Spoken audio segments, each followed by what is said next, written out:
Big Brother, mainstream media, government cover-ups. You want answers? Well, so does he. He's Alex Jones on the GCN Radio Network.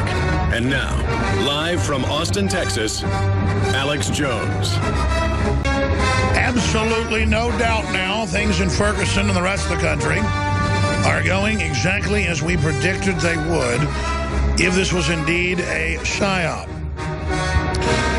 Again, the police, the military that are out there getting shot at and attacked are not to blame in this because they're compartmentalized just like the public. This is a plan to demonize the First Amendment and to legitimize the globalization, federalization of the National Stability Police Force that the RAND Corporation has been promoting. And now we have a top general coming out on CNN last night calling for regular army on the streets all over the United States. So you have the police stand down under federal control when this starts and go after reporters instead months ago, and then they basically stand down again, and then you have to bring in even more force. And you've got these idiot agitators, and then you've got worse criminals, and what I've called terrorists, running around exacerbating the situation as pawns in the game. And one of our reporters, Sha'Carri Jackson, last night got threatened by a masked thug who says, I guess he watches and listens to the show, saying, I'll show you, terrorist. I said, see, that's a straw man. We're not saying demonstrators are terrorists.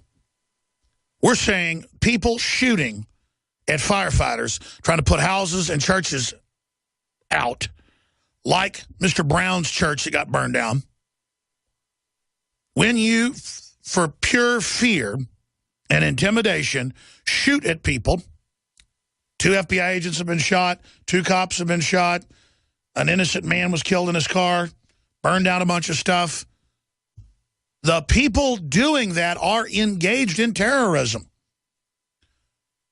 It's a terroristic threat to come up and terrorize somebody and say, I'll show you, and menace them. Now, I'm the one that basically from day one began fighting the police state and fighting the globalization, the tyranny, the armored vehicles. But there's another end to that game. We can't be played off against the police into a civil war. And I just don't know if people are smart enough or sophisticated enough to understand this. To me, this is incredibly simple. If the American people can be played off against the police, the globalists win. And a lot of citizens are going to die. And a lot of police are going to die. And then when they're done setting up a national police force, it's already in place, but rolling it out, they're going to flip it onto gun owners and veterans, the real enemy of the globalists.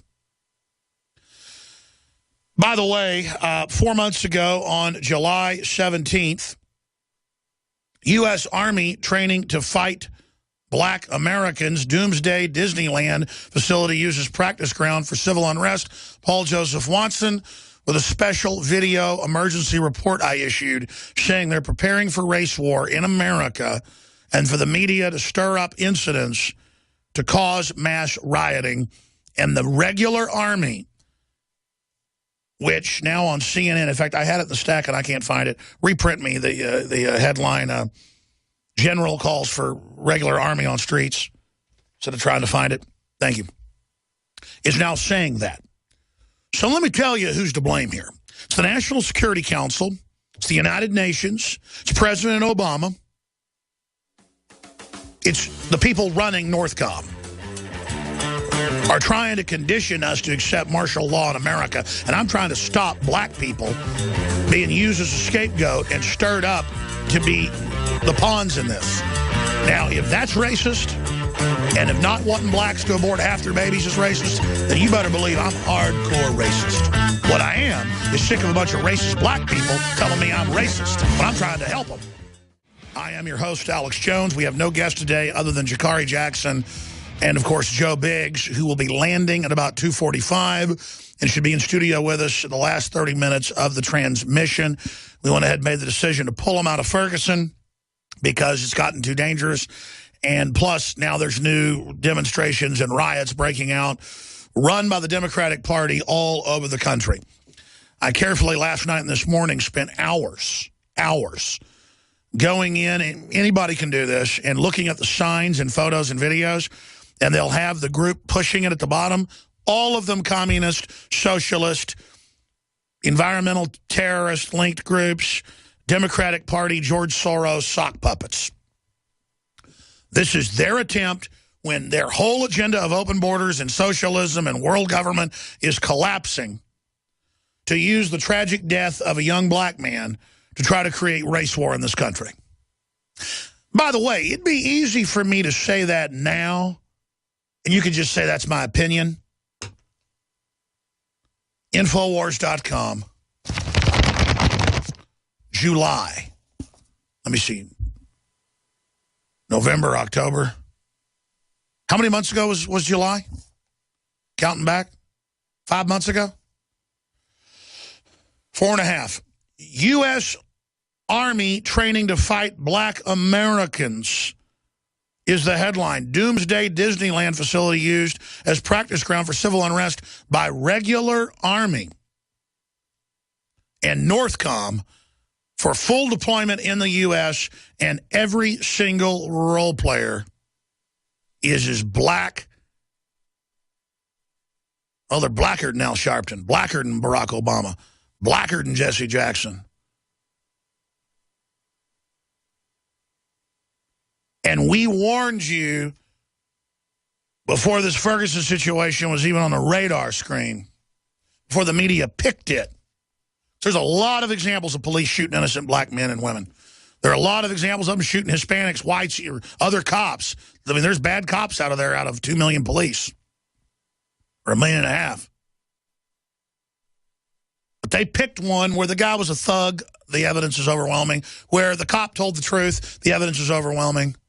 So that they could make all the people that came out and protested look like fools, especially when they injected a bunch of provocateurs in there and had the media hype the whole thing. 3 dead and 15 wounded in weekend shootings in Chicago alone, almost every one of them black on black. But you're not going to see a bunch of people out there protesting and demonstrating that. You're not going to hear the black community that's controlled by the globalists clearly saying, hey, we don't like gangster rap and all these things that are preparing our young men for prison.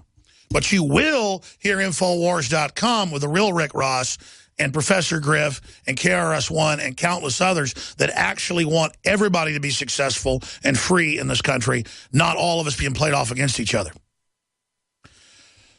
I saw a lot of comments on Infowars.com and PrisonPlanet.com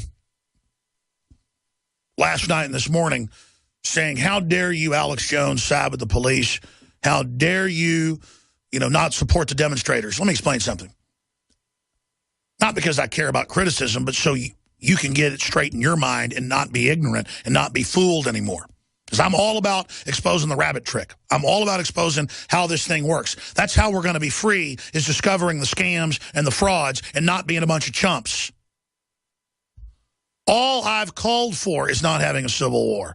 All I've called for is not having a race war. I've predicted all of this.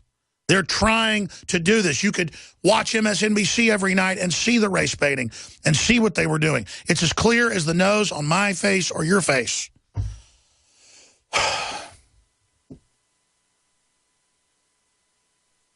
I am sick of when I'm against turning my guns in and being called a racist. Or I don't support Obamacare because it has death panels and increases everybody's rates and taxes poor people. I'm called a racist. And when I don't support people out there, quote, demonstrating because they're burning and shooting people, then I'm a racist again. Let me explain something.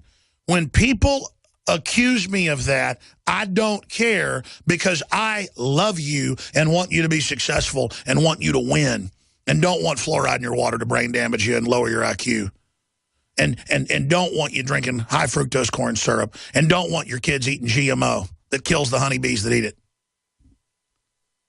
And I don't care what color you are. I don't think in those terms as a default.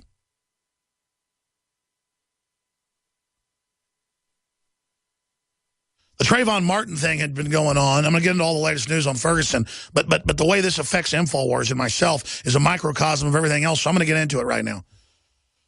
Trayvon Martin verdict had just come out. We have a huge black audience that listens to the show. We have a huge audience, period, no matter what color you are.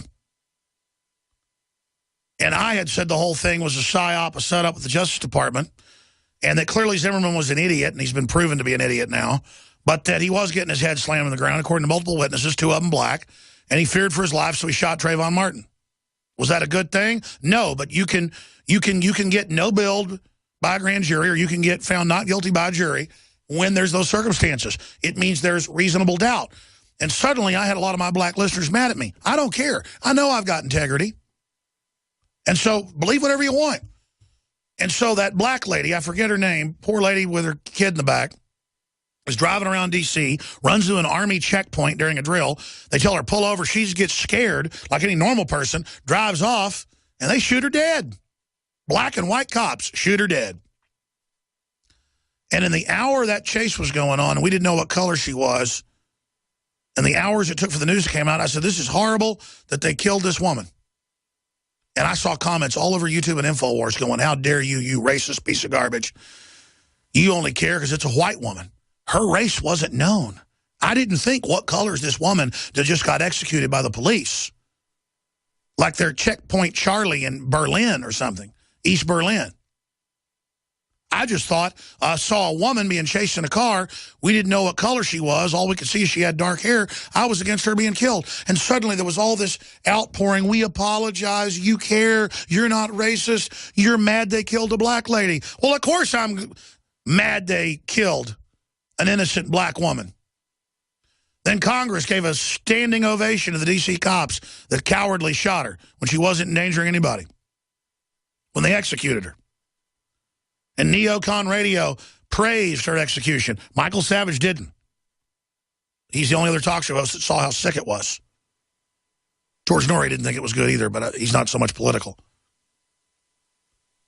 So, see, that just shows. See, I think like Martin Luther King did, where I'm not looking at what color you are first. I will look at how you're dressed and what you're driving, though. I tell you, that'll tell you a lot more. I walk out of some restaurant with my kids, and there's some guys that look like they're a criminal motorcycle gang, and they're bugging their eyes out at me and revving their motorcycles, and they're all white. I immediately start getting ready if one of them tries to rob me or assault me to defend myself and my family. And the same thing, I see black guys dressed like thugs, acting like thugs, and kind of bowing up a little bit at me at a gas station. I'll sit there and start bowing up at them and going over to my car where I got a gun. And let me tell you, it ain't because they're black. It's because they look and act like thugs. And I don't like white thugs, and I don't like black thugs, and I don't like Mexican thugs. I'm sick of thugs. And let me tell you something else. I don't like cops in some cities I've been in that look and act like thugs either. You see, you can get thugs in uniform. You can get thugs in black skin, white skin, yellow skin, brown skin. I don't care. You can get thugs in any color of the rainbow, and I don't like them. Tyranny is government by thugs. When you had that black EMT pulled over by a bunch of white officers in Oklahoma a few years ago, I was one of the first to decry it. Pulling over the ambulance, choking the black guy, getting in his face, telling him to do something. I said, what a bunch of cowards. Need to be fired. I wasn't looking at what color that EMT was, but I think there was something racial going on there.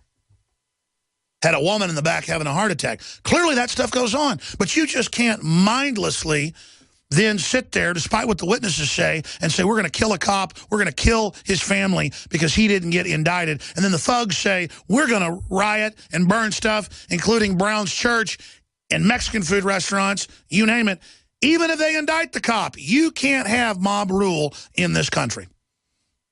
And that's what the Democratic Party, all over the U.S., arrest in L.A., New York, just hundreds of cities, had Democratic Party events with the primers, a bunch of liberal, fake white socialist communists out there with their made-up signs, getting it going so it gets on the news right in the black neighborhood so black folks watch it and go, yeah, I'm going to go join them. In every protest, it'd be 10 George Soros operatives or Justice Department operatives out there to sucker the blacks in again. And doing it over and over and over again. So that's what's going on. We're having to clean the tape up. There's so much profanity. Thugs, masked thugs coming up to Shikari. And looking at him with so much hate, it blew my mind. I said, that's it, come home. Saying, you sell out, I'll show you terrorist. How dare Alex Jones say we're terrorists? Well, if you're shooting at unarmed firefighters, trying to put fires out, they could kill people, you are a terrorist. That is what terrorism is. Trying to terrorize people, trying to shoot unarmed public servants, that's terrorism. And what the government did at Waco, opening fire on that church, that was terrorism. I don't care if you're black. I don't care if you're the FBI. I don't care who you are. When you act like a terrorist, I don't care if you got a uniform or not. But that's what this is all about. Skin color is now a uniform. And the globalists are manipulating us. I'm going to break down all the latest straight ahead. Protesters flood streets across the U.S. as Ferguson dismay spreads coast to coast. That is government globalist-run CNN, on record CIA, Department of Defense running it. Look it up. Just type in CNN run by secret Pentagon team. You'll get Washington Post. I mean, I'm not just saying that. Remember Gore Vidal, before he died, went on CNN once, and he said, this is amazing. This is the first time I've been on CNN in years where there wasn't an army general standing behind them telling the person I'm debating during the breaks what to say. Because that goes on. Well, now they've just moved on to PSYOP, the NFL, and ESPN, because there's no audience for the news. The larger job was to discredit U.S. journalism by infiltrating it and turning it into state-run to destroy it. They're scared of big institutions with investigative journalists. Now they're moving into the internet to kill it as well. Now, again, our military is the hope, but also the doom. It's up to us. The military's very awake because they're now aware of the PSYOP. They've been decompartmentalized. Same thing with the police in many cases. That's why we don't want to make them our enemy. It's pointless. They're Americans too. We have to say, no, we're aware of the Rand Corporation plan. We're aware of the National Stability Force. We're aware of the fascist takeover program to use socialism as a control system. Then it's game over. So you've got CNN and MSNBC and everybody fanning the flames of this over a guy strong-arming a convenience store minutes before he shot. Witnesses saying he attacked the cop, ran back, charged him again. Is it excessive force? I mean, I've gotten the point, 40 years old, I can fight pretty good, but you know, if somebody attacks me in a parking lot, I'm just going to start attacking me. I'm going to try to get in my car and get away from them. If they start knocking the window out, I'm just going to shoot them. I don't have to sit there and roll over and die. And, you know, if a black guy's being attacked by a white guy for no reason, shoot him. I mean, it's real simple. So now we have the grand jury documents, and the witnesses are telling the grand jury, black witnesses are telling them that, you know, Brown attacked the cop, basically. Who knows? That might not be true. The point is, why is this the big hype? Because the country's being sucked dry by foreign banks. The country is being taken over by the globalists, and they want us fighting with each other while they open the borders, while they raise the taxes, while Obamacare goes through, while the UN gun treaty goes in. Let me tell you, the riots get bad enough that they're trying to start. It's like a fire, though. They've just got small flames going right now in the aggregate historically compared to the riots, the Watts riots and things of the 60s and things like that, and the 92 riot. But they could really go whole hog here, and it could really explode. Remember what Henry Kissinger said at Bilderberg in 2001, or was it 1991, going from memory? He said, hey, Americans would never accept UN peacekeepers in Los Angeles unless there was a big enough crisis, and then they would beg for their global government to come and occupy them. So remember, we told you this was coming, and that Obama's endgame, his last 2 years in office, would be to invoke racial division and racial animus to bring in the police state, to legitimize military equipment to the police, while at the same time getting the Democratic Party more into a racial-based system to not even care if black unemployment doubles under Obama. At least they can go out and hate white people. Because the poor white person living down the street, they did it. Or the poor white woman who's a manager at Papa John's, probably getting $12 an hour, came out with her bare hands, we have video of that, and fought off men with her bare hands. Why didn't the managers give her a gun if she's going to stay there and defend the Papa John's? I mean, you got to love this country where it's women fighting thugs off, while the police stand down. I mean, it is just simply ridiculous that we've turned into this as the police stand down. Yeah, I mean, there's the black guys yelling at the poor white woman, getting in her face, as if a woman getting $12 an hour at Papa John's is exploiting the black community in there making pizzas. And he starts kicking the window in, hits the woman, and then she pushes him back. I mean, what tough guys. Let me tell you what my daughters or family would do. Pull a revolver out, shove it in your chest, and start pulling the trigger. That's called real feminine empowerment. The women in my family, you assault them, they don't fist fight you. They pull a gun out, they pump it into you. And then everybody can cry and go, oh my gosh, she didn't let the thugs attack her. She's racist. No. People are sick of it. Just because you're white doesn't mean you deserve to have your head caved in like Reginald Denny. Or if you're black, you don't deserve to have the Klan drag you behind a car. It's the same thing. And I'm sick of it. We'll be right back. Stay with us. If I see two white men on a video slapping around and trying to beat up a black woman, I get mad and hate them. And if I see two black men beating up a white woman for no reason and trying to assault her and trying to break the window at her business, I get upset. If I see two black men beating up a black woman or two white men beating up a white woman, I get just as equally as angry because I'm not an idiot. I operate off of what people stand for and what they create and what they do. If I see a painting that I like, I don't care if you're black or white if you painted it. If I see a sculpture, I don't care what color you are. If I like it, I like it. I don't care what color you are if you're a jazz singer or a jazz musician. I mean, I love Jimi Hendrix songs, not because he's black, but because it touches me. And I will not sit up here with a bunch of dumbed-down thugs who think attacking their local community churches and setting them on fire sends some message telling me I'm racist. You're the people that are racist that are doing that, and you give demonstrators a bad name. But the larger issue is the controlled globalist operation that's robbing us all blind, that wants to roll out a paramilitary force in America that they told us was for Al-Qaeda 14 years ago, but that I told you over and over and over again was for the American people across the board. But they'll always pick some group. Oh, it's black people, so we've got to have a police state for them, playing off underlying prejudice and racism, but also stereotypes that are being played out, being played like a fiddle. But then the real target in all the Homeland Security training and in all the real preparation is gun owners, rural communities, self-sufficient people.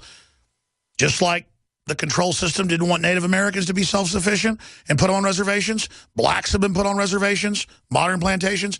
They want everybody under that model. It's called Agenda 21, and it affects everyone. And it takes all the old systems of control and brings them up to the 21st century standards of sophistication. So there's no debating I'm right.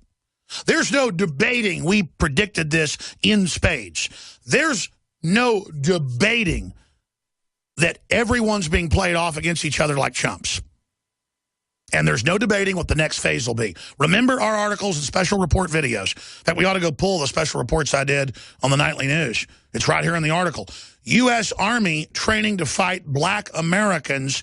Doomsday Disneyland facility used as practice ground for civil unrest. We ought to flashback this article. Top of InfoWars with the video I did on the nightly news, a special report. I aired it the next day on the radio to 5 million listeners a day, saying this was coming, and that after the elections, it's on the video, it's in the article, go watch it. I'll play it next hour. About an 8-minute report.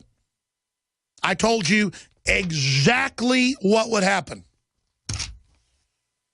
And it's not because I have a crystal ball.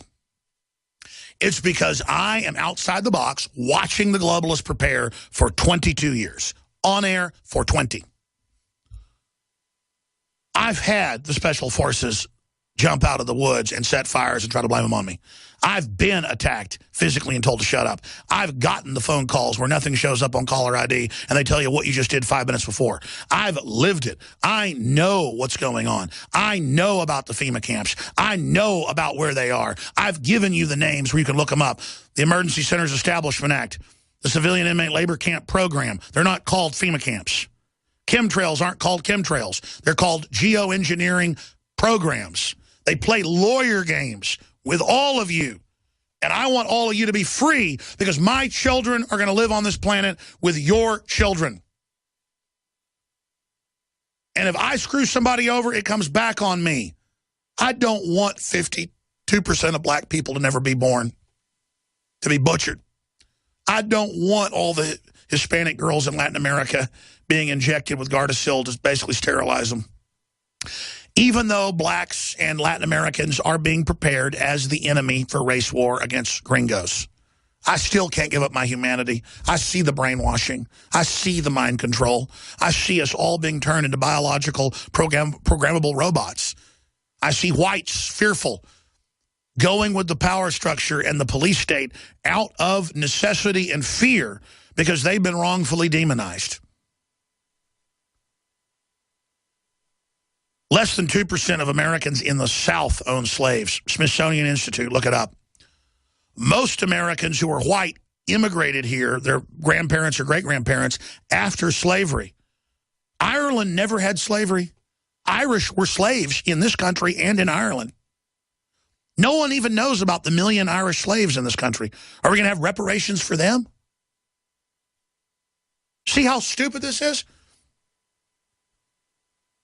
You know, I'm Irish, part Irish, on 2 sides of my dad's family. I'm proud of my Irish roots. I don't have some inferiority complex because ancestors of mine came over here as sharecroppers,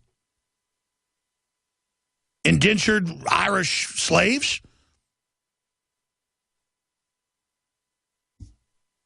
That just adds to the vigor of my blood. I also had family that was British nobility, famous people. I'm not going to get into all that. The point is that I'm proud of my Native American ancestry. I am a human, first and foremost, and what I stand for is justice, ladies and gentlemen. And it makes me want to throw up to see the dumbed-down racist thugs out there. Basically, black Klansmen, in my view. I mean, people talk about the caricatures in magazines and things of blacks making fun of them, or in Nazi Germany of Jews. Do you have any idea about the cartoons making fun of Irish and the eugenicists in the 1870s and 80s teaching that Irish were mentally retarded and stupid? But, I mean, you don't see the Irish running around today feeling sorry for themselves. The system even tried to implant them with an inferiority complex. It didn't work, folks.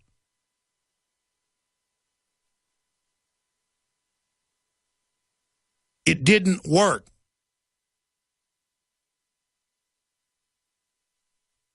And that's all this is a mind game. People going to the White House, run by the Soros group, Soros-connected groups, we talked about it yesterday, on their signs to go demand Obama do something. Federalize, cut off the states, indict cops, supersede the grand jury and jury, bring us a dictatorship, open the borders, give us Obamacare. Take the guns executively. That's what they're being taught. that Obama could have delivered you all this free stuff, but he's not a dictator yet. And now they've got the Democratic Party operatives all over the country trying to stir up riots all over the nation. And when they're done, if they're successful, they'll ban all assembly and all free speech so they can bring in the real tyranny. They will associate free speech and assembly with people shooting at firefighters and police. Did you hear me tear into the police when they shot our reporters and citizens with rubber bullets for no reason? Yes, because it was wrong. See, I don't take sides. I go with what's obviously common sense. But let me tell you, shooting people with rubber bullets is a far cry from shooting police and FBI and firefighters, shooting up their vehicles so that you can create terror and fear.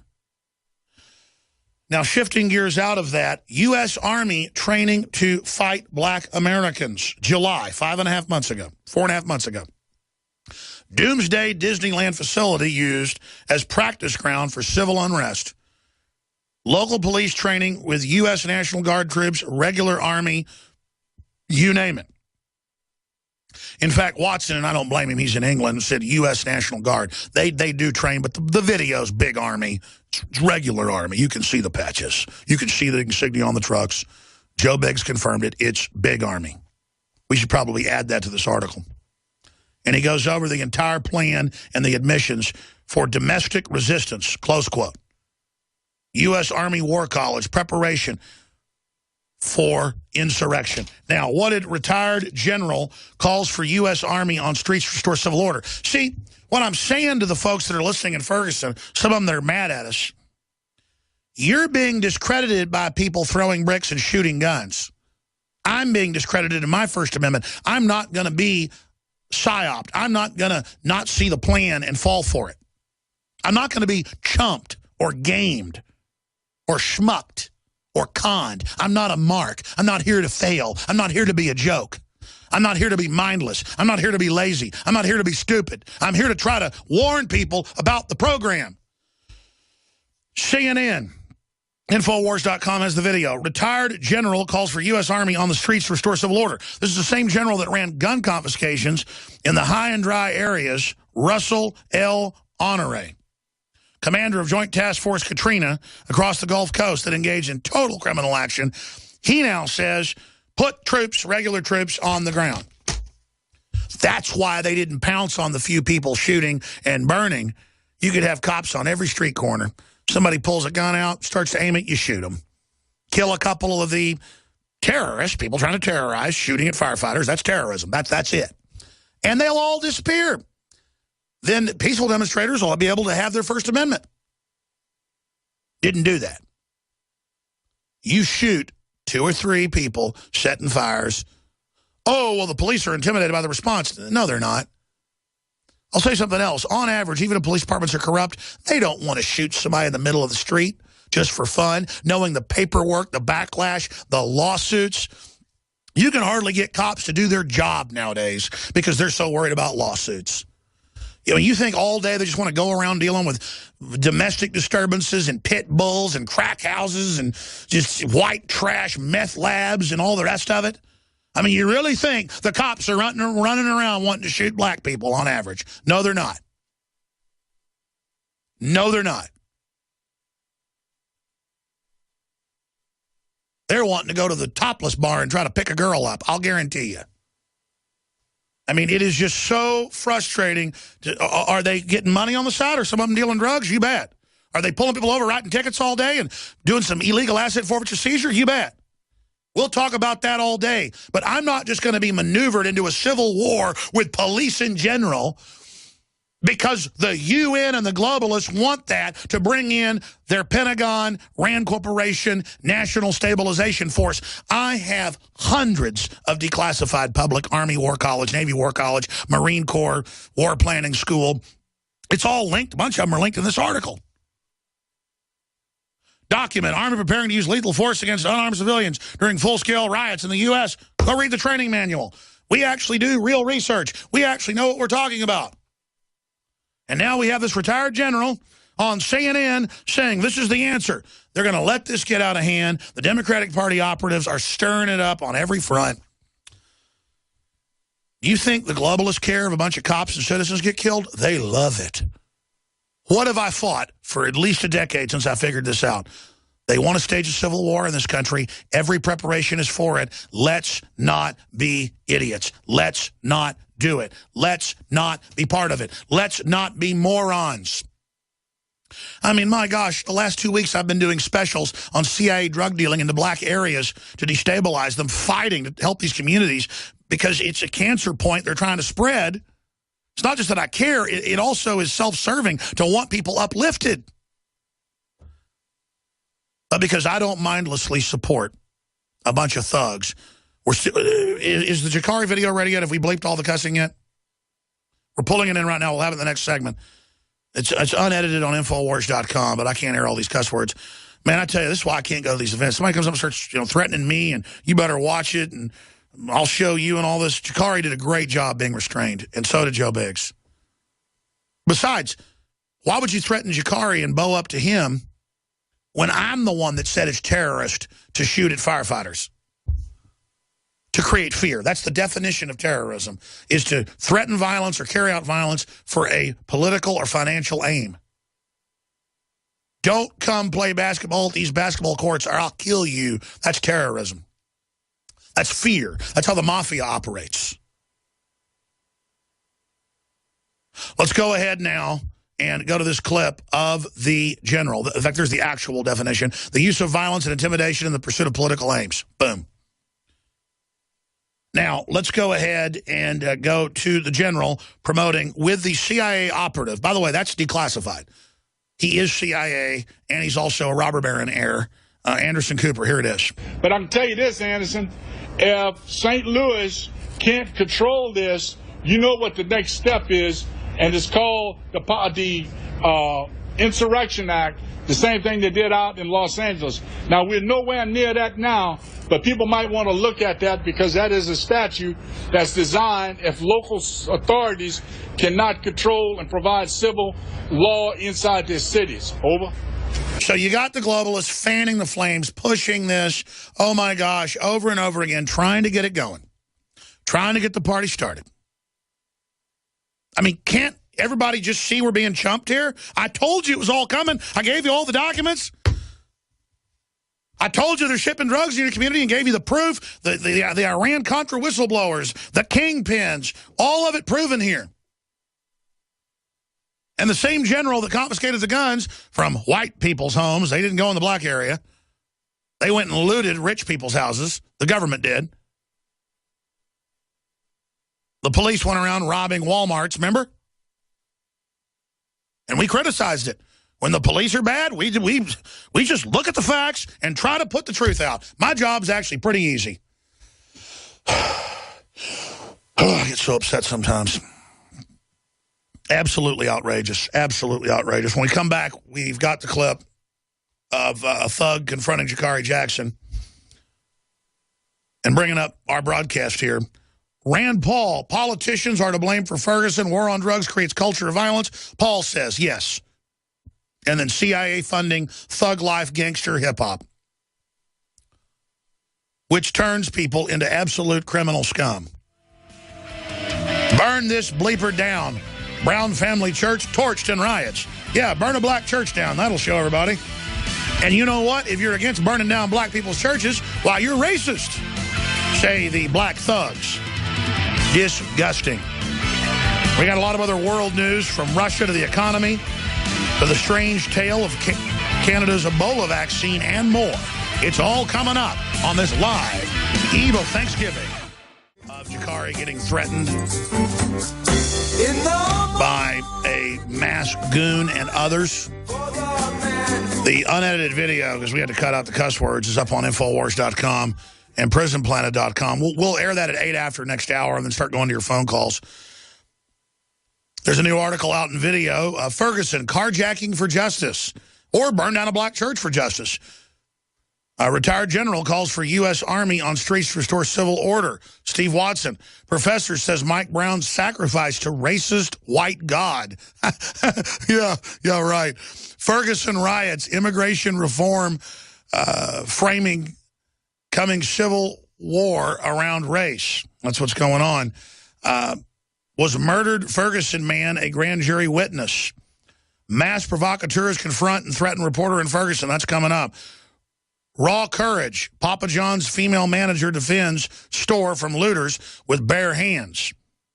Well, yeah, I mean, it's a racial attack, folks. If two white guys were attacking a black woman, every city burned. 2 FBI agents shot in St. Louis. There's a report up there. So this is getting really out of control with hundreds of demonstrations around the country. Other stuff, windows getting broken. You name it. I've got a stack of news on that.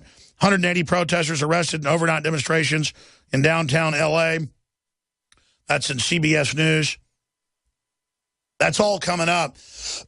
Before this hour ends, I just want to point out that we're able to build this independent media operation thanks to all your support. So on this Thanksgiving, I'm giving thanks to our listeners who have helped us over the years with the biggest sales today, tomorrow, and Friday.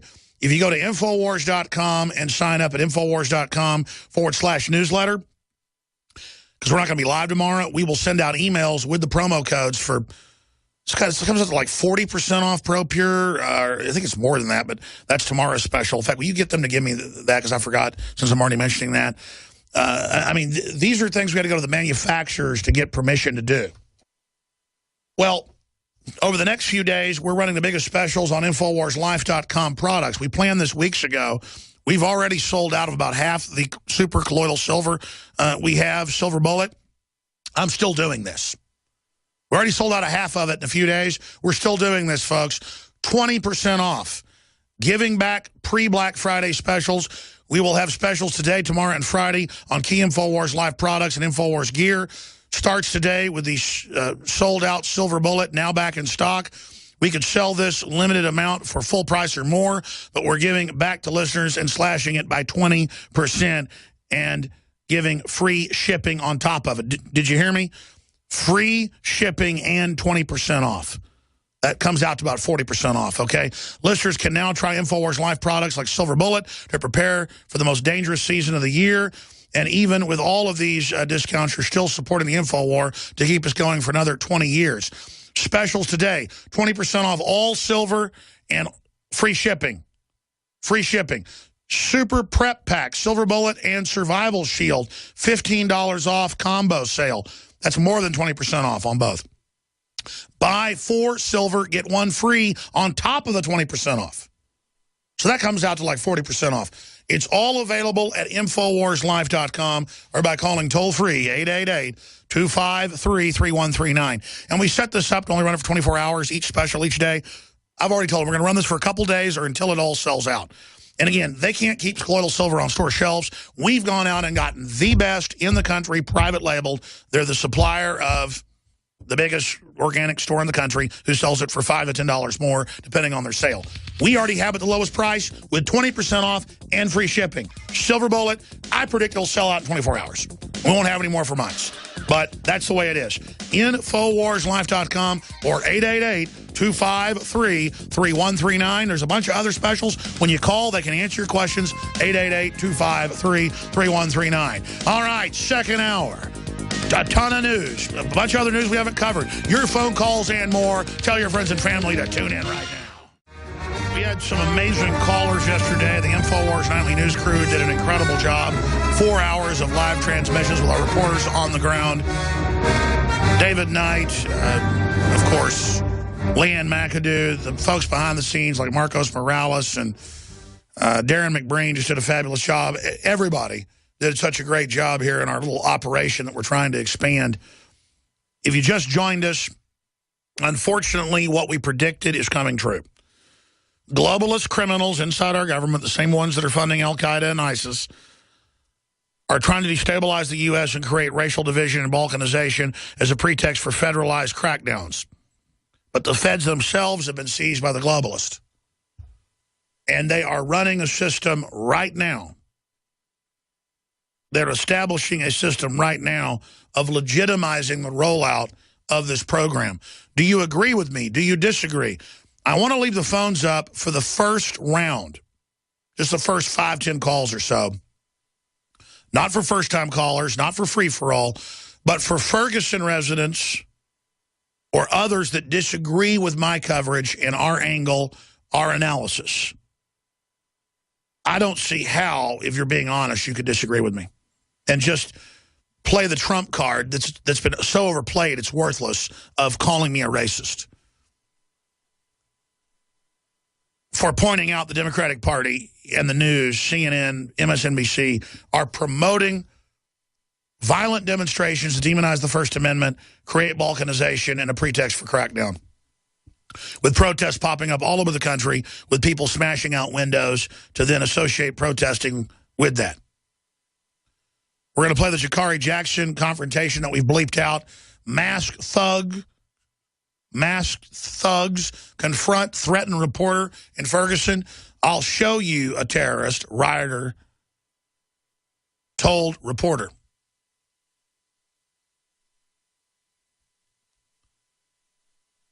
So that's a Kit Daniels report that's up on Infowars.com. That's all coming up at the start of the next segment. Then we're going to get into other news that we've not been covering while we've been distracted by this whole Ferguson situation that could blow up to engulf the entire country. I don't normally cover, let's be honest, 95% of the news articles about me. Every day there's a whole bunch of big blogs or online newspapers, Daily Beast, Raw Story, Young Turks, the list goes on that attack us. Media Matters, White House Run, MSNBC every few weeks. I was told I was attacked on MSNBC last night by somebody I saw at a gas station, but we don't just cover stuff because it's about us. We cover it if it illustrates something. Don Salazar walked up to me before the show today, and he said, have you seen this? And reportedly, this is in the magazine as well, which is in pretty much every Texas home. It is a big magazine. It's in the top 20 in the country. And I've been featured in a serious profile they did that was pretty fair overall. This is bizarre, and this is getting really weird. The article halfway looks at it and is halfway serious, saying, I may be Bill Hicks, basically. I mean, this is really getting weird now, man. People have gone to Rockwall, Texas, and gotten my annuals. They've gone and somehow got my birth certificate, and then they think that's fake. And all because Kevin Booth lived here in Austin. He lives in L.A. now. And I knew him at Access Television. He'd produced some of Bill Hicks's records and Ninja Bachelor Party. And so, therefore, I look a little bit like Bill Hicks, so I'm him. I mean, this is just Twilight Zone to have a major magazine. I mean, can you imagine? Because I've talked to some of the family years ago. This has been going on for about 5 years. They're very upset about this. I mean, Bill Hicks is in the ground, folks. Kevin was there when he died. Pancreatic cancer. It's not funny. It's sick. Ladies and gentlemen, we've been telling you the last few months the reason we've been focused quite a bit of our time on Ferguson is because if you watch CNN, MSNBC, White House Run Media Matters, the Justice Department, from Trayvon Martin right up to now, they are in there trying to stir things up. And then they have Obama come out and call for calm on the top. But this is the Democratic Party's policy. And if you look at the White House demonstrations and the L.A. demonstrations and the New York demonstrations and all the rest of them, hundreds, people taking over highways, you name it, knocking windows out, hundreds of arrests per city, 180 in L.A. alone. You look at the signs, it's communist groups, socialist groups that are issuing the signs, priming it, running it, Democratic Party groups, socialist, connected Soros groups. And there's been reports out in the media on this showing it, getting this going because Obama is imploding and their whole socialist agenda is falling on its face, and there's moves towards impeachment and hearings and lawsuits, and Obamacare could get overturned, and the globalists want to wreck this country. Cloward and Piven, Agenda 21, It's happening. So they desperately want to divide and conquer. That's what the Romans did, the British did. That's what empires do when they're outnumbered 1,000 to 1, is they get the natives fighting with each other. Now, do I lionize local police departments? Are there some issues with the Ferguson department? Absolutely. But let's pull back. It doesn't matter who's right or wrong here. The media is psyoping this. And then if you call people shooting up police vehicles and fire department vehicles, shooting 2 FBI agents, shooting 2 police officers, killing somebody else in their car, threatening our reporters, throwing rocks at reporters, black reporters, burning down black churches, and then we say it's horrible, and we say it's terrorism to shoot at fire trucks and firefighters, and our reporters heard bullets going by their head. Joe Biggs heard about 100 shots in just a 1-minute period, and he's been in heavy combat. I mean, Joe never really talks about it, but you can read where he was embedded with Rolling Stone and with Esquire in the big battles they were in. And he knows what it sounds like. That was going on. And you've got the police standing down up front to exacerbate the rioting. They used the LA riots in '92 to militarize police. They're going to do it again because there's a major public backlash against federalization, the armored vehicles, the rest of it. And I didn't just come out and say this today. U.S. Army training to fight black Americans, Doomsday Disneyland facility used as practice ground for civil unrest. You know, I just thought about it. I want to get Paul Watson on maybe at the start of the next hour or something to give us his take on all this, because I know he's right in the middle of researching it and reporting it. I want to get his angle. Our reporters that I've pulled out, because now it's spread nationwide, I think 10 days is enough for them in Ferguson. Jakari and Joe are about to land in about 30 minutes. We're going to try to get them in here in studio, give us a take on what happened last night. By the way, this radio crew / TV crew also worked until 10 o'clock, 11 o'clock last night over there. So just the whole crew working around the clock with our skeleton operation to bring you serious, major news coverage of what's happening. Just pointing out that that's how far the alternative media has come, now becoming the media. So they've been preparing for this PSYOP, knowing they can manipulate the black community into this, and now it's happening. That's what's going on. And now you have retired general calls for U.S. Army on the streets to restore civil order, the same general that ran the gun confiscation during Katrina. That's what this whole agenda is about. Get a civil war going so you can bring in UN forces and have gun confiscation. That's the actual plan out of NORTHCOM and the UN, with the UN treaty going into effect December 24th. I want to hear, and I'm going to open the phones up right now for the first round of people that disagree with me. And by the way, if you don't really disagree, don't call. If you really disagree, if you're this thug, in my view, in my opinion, threatening Jakari with a mask on in the middle of all this rioting, clearly a provocateur, whether you work for the government or not, stirring things up, I'd like to hear from you. 800-259-9231, because you're clearly listening. You're clearly watching. 800-259-9231.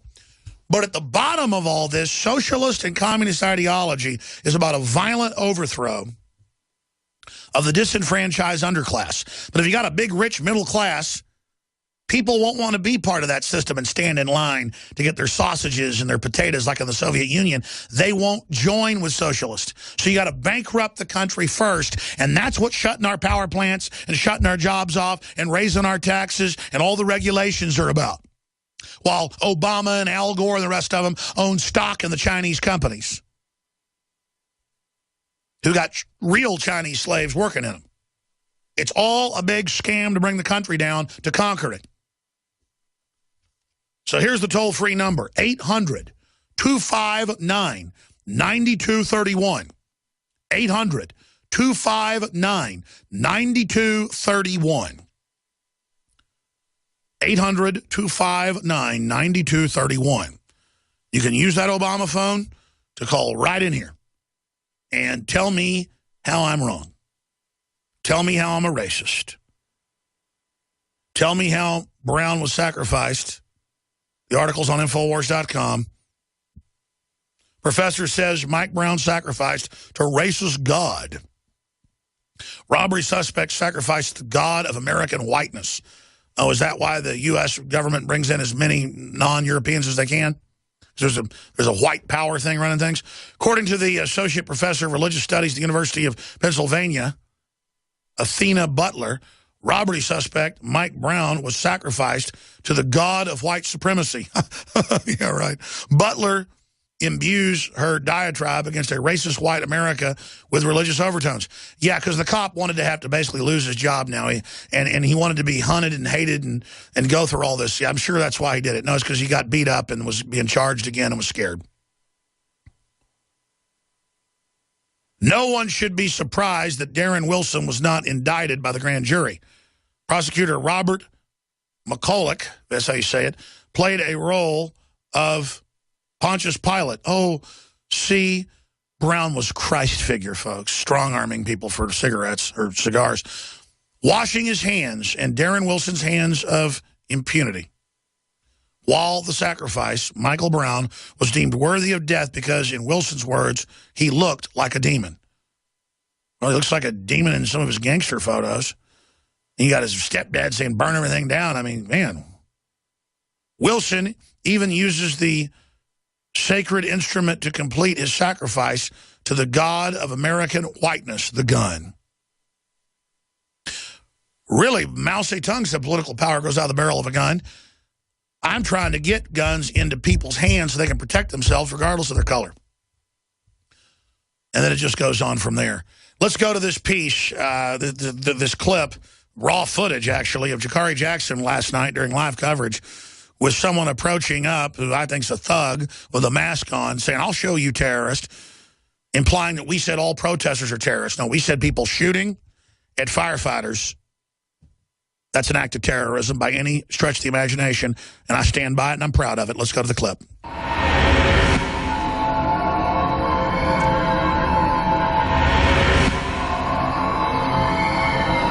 Tell me how great Alex is. Tell me how he's the Jesus Christ of the world. I ain't never said Tell me how you his boy. I ain't never said Jesus. I ain't never said he Jesus, bro. You know, a lot of people say you a sellout. I'm a sellout, tell me. Because Alex is using you. How so? You don't love black people. You down here as his stooge. How you gonna tell me I don't love black people? Because you don't. How? Tell me why. Because you don't. Because you his stooge. Tell me why. You his stooge. Did I work for him? Alex is a racist. How you racist? And so is that other cat you down here with. How is he a racist? We came down here specifically. I'm telling you, and I'm giving you a real answer. Okay. You a sellout. How so? Exposing. You don't look. People? You called us terrorists. You didn't think I found that, didn't you? Yeah, you scared now, ain't you? I ain't scared of you. I said whoever out here burning down the buildings, that ain't supposed to happen. We terrorists or not? Not black people burning down the building. All right, you burn down the building. All right, then. You got the white boy you with said we terrorists. I ain't never. Bring him here. Bring him here and tell him to call us that in our face. He said the people burning down a building. You freaking sellout. You freaking sellout. Go there with the enemies. You freaking sellout. Sellout? You get on my face. He came over here. Jay Biggs, whatever his name is. Alex Jones. Tell Alex Jones to come here. He said whoever. He's seeing his boy here. So you can mingle around the people and call us terrorists. But how is he not racist? He ain't not. How's that man not racist? Talk me how he racist. Oh, my. You freaking sellout. Man, I ain't gonna lie. I ain't for the cameras. I ain't for the cameras. You know what I'm saying? Over here to me. I came over here because he was talking to you. I came over here looking for you. Because your boy called us terrorists today. I'm not for the cameras. No, he called us terrorists. No, he did not. You bring him here. Bring him and Alex here. Bring him and Alex here. I'll show you a terrorist. Let me explain. You heard this side. I'm listening to you. Now listen to me. I ain't gonna put because you work for them. You gonna let me talk? You're not for us. You gonna let me talk? You're not for us. You gonna let me talk or what? No, I'm listening to you. I'm not listening to you. Now, so they came out here and they said, we're talking about whoever burning down the buildings and all that stuff. They ain't supposed to be happening. We ain't never said black people in general. Hey, look, that's logic, man. We understand that. Logic. That's logic, man. What are y'all stating that That's for? right. This man got away with murder. What are we supposed to do? Be peaceful?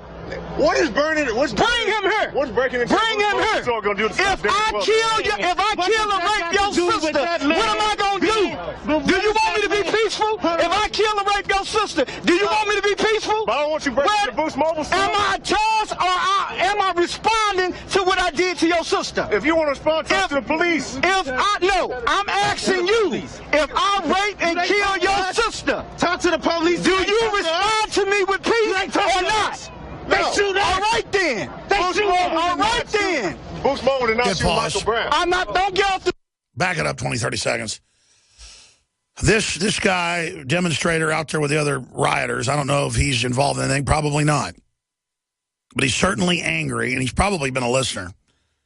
But he's inherently, in my opinion, in view, very racist. He sees things all according to race. What I said is, people, I was very clear, and you can find the tape, the video from yesterday. I probably said it 15 times. Shooting at fire department people with the bullets slamming into the fire trucks with bullet holes in them. And the media is so behind the looters that they're not even showing the bullet holes. We have photos and video. We've shown it.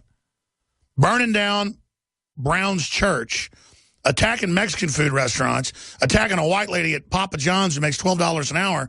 Man, if somebody kills and rapes your sister and you don't get justice, they wrote a book about it. It's fiction, but there is a time to kill.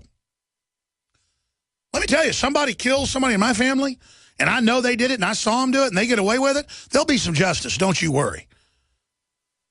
Oh, somebody shot a black guy. I think it was wrong. Let me go burn down the black church. Let me go over here. Let me go over here and beat up a white lady at Papa John's. Shoot, who's oppressing you? Well, guess what? There won't be any pizza place in your area now. Some guy gets off work, who's black or white, whatever, wants a pizza, you're not getting it. All that stuff's going to just shut down. Think about the logic. We're mad, so you said we're terrorists. No, and Jakari defended me, but he, you know, in fairness, he wasn't there listening. So, you know, he says, well, I'll explain if you're burning things as terrorism. Well, that's arson, and that is a form of terrorism. But you just get charged under arson. When you go out and try to shoot and kill people who are trying to put fires out to create fear, that's terrorism. And I didn't say this guy or anybody else did that. I said whoever did it, and those people should have been shot. If you, let me just explain something to you. If I'm driving down the road and I see somebody randomly shooting, I'm going to pull over, get my rifle, get behind the truck, and I'm going to shoot you. Not because I want to kill anybody, but my instinct is, ladies and gentlemen, I mean, I'm not bragging. I don't know what's wrong with people. I told the story. My wife was there. My son was like a year old. I was at La Madeleine, a little restaurant. This woman's choking. I mean, I go to the bathroom. We're about to leave. I come out, and everybody's around this table, like 15 people are around this table, and this lady is choking, turning blue, and they're like parrots going, call 911, call 911, call 911, call 911. And I started going, listen, anybody know how to do the Heimlich? So I took those classes and stuff when I was on swim team. I didn't want to do it because there's lawsuits, you can break a rib. But I said, somebody in there, a doctor, a nurse, do the Heimlich. They all just kept going, 911, 911, 911. See, the government's going to handle it. It's the same entitlement mentality. So she starts falling on the table, turning blue. She's clearly going to pass out. Then she's so big, probably weighs 280 pounds. I'm not going to be able to get her up. So I say, that's it. I had to push people aside, grab it. Huge piece of bread comes out. Everybody's, oh, you're a hero, you're a hero. But they were all kind of looking at me weird. Next comes the lawsuit. I was out of there. Because another thing in America, there was a bunch of fat white people. Another thing in America is it's bad to help somebody, too. So don't ever forget about that. And I wasn't going off into a story. I'll guarantee you. I will guarantee you. And by the way, if there's video of this somewhere, I'm not just saying this. I went out to a La Raza rally one time downtown with a bullhorn, followed them in their face saying they were racist, and had like 10 guys come say they were going to kick my ass. And I said, let's go. And they backed off. I'm not saying I'm tough either, but I'm not backing down. That's why I don't go to these events, because I'd have probably gotten in a fight. I mean, I am sick and tired of ignorant morons. Makes me want to throw up. And I know racists when I see them. I've protested the Klan, La Raza, Mecha, and I grew up in Dallas, and I had a lot of black friends, but I learned real quick, there's nice black people and there's racist black people. And racist black people are some of the most entitled, racist people you will ever run into, and they just think that it's their right to hate you because of your skin color. And you know what? I'm not a bigot, though, and I'm not small-minded, so I'm not going to write off all the great black people out there because there's a bunch of dumb racists out there. But I'm telling you, I'm sick of it. This thing is a psyop, and these people love the attention. And they can do this with any group. You know, with a kid in a well or a missing baby, or it's this narcissistic culture where you just show, oh, the brown thing, or, oh, you know, the mystery of who was the guest model, you know, and her death and all that, whatever the diversion is. And everybody just gets into, they're on TV. The news is paying attention to them. Only as a psyop to tell other people, go out and riot, go out and loot, go out and chant racist slogans to demonize demonstrating so the globalists can take over the country. That's what's going on. What is it you don't understand about that? James in Missouri disagrees on our coverage. Jason disagrees on some points. Dave in Oregon disagrees. Steve in New Jersey disagrees, thinks riots are necessary. I'm going to tell you something. And I'm not calling for this, but if people attack pharmaceutical companies like Bayer that was caught shipping out hundreds of thousands, well, at one time, millions over the years of Factor 8 that they knew had HIV and hepatitis in it to kill little hemophiliac kids of every color under the rainbow, and then they didn't get indicted in the U.S., they only did in France and Australia, got found guilty. If somebody's kid got killed by that and they went in and you know, did something, I would say, well, Bayer, you know, I don't want to handle things this way, but this is an eye for an eye. You're not going after the who you say did it. Plus, it looks like Brown was a thug. You haven't even... The media picked this out of all the cases they could have picked, where cops shoot black men in the back all the time. They didn't pick that. The media picked this because it's a loser, and it'll make you look bad. It's a setup to demonize black people. But, oh, I'm racist. What an ignoramus. That guy will never go protest that 52% of blacks get aborted. He'll never protest that fluoride... I said double, it's true. 3 to 6 times worse for black people in all the major studies. You can look it up. Just on and on and on. You know what? It's so painful that you're just so racist, I can't help you. And you'll go down with the ship. I get it. That's why America's probably done. Because it's not just black folks, you know, in the inner city that have been dumbed down. It's everybody. I mean, black, white, you name it. I run into folks that are so stupid or so set on what they believe that you can't even reach them.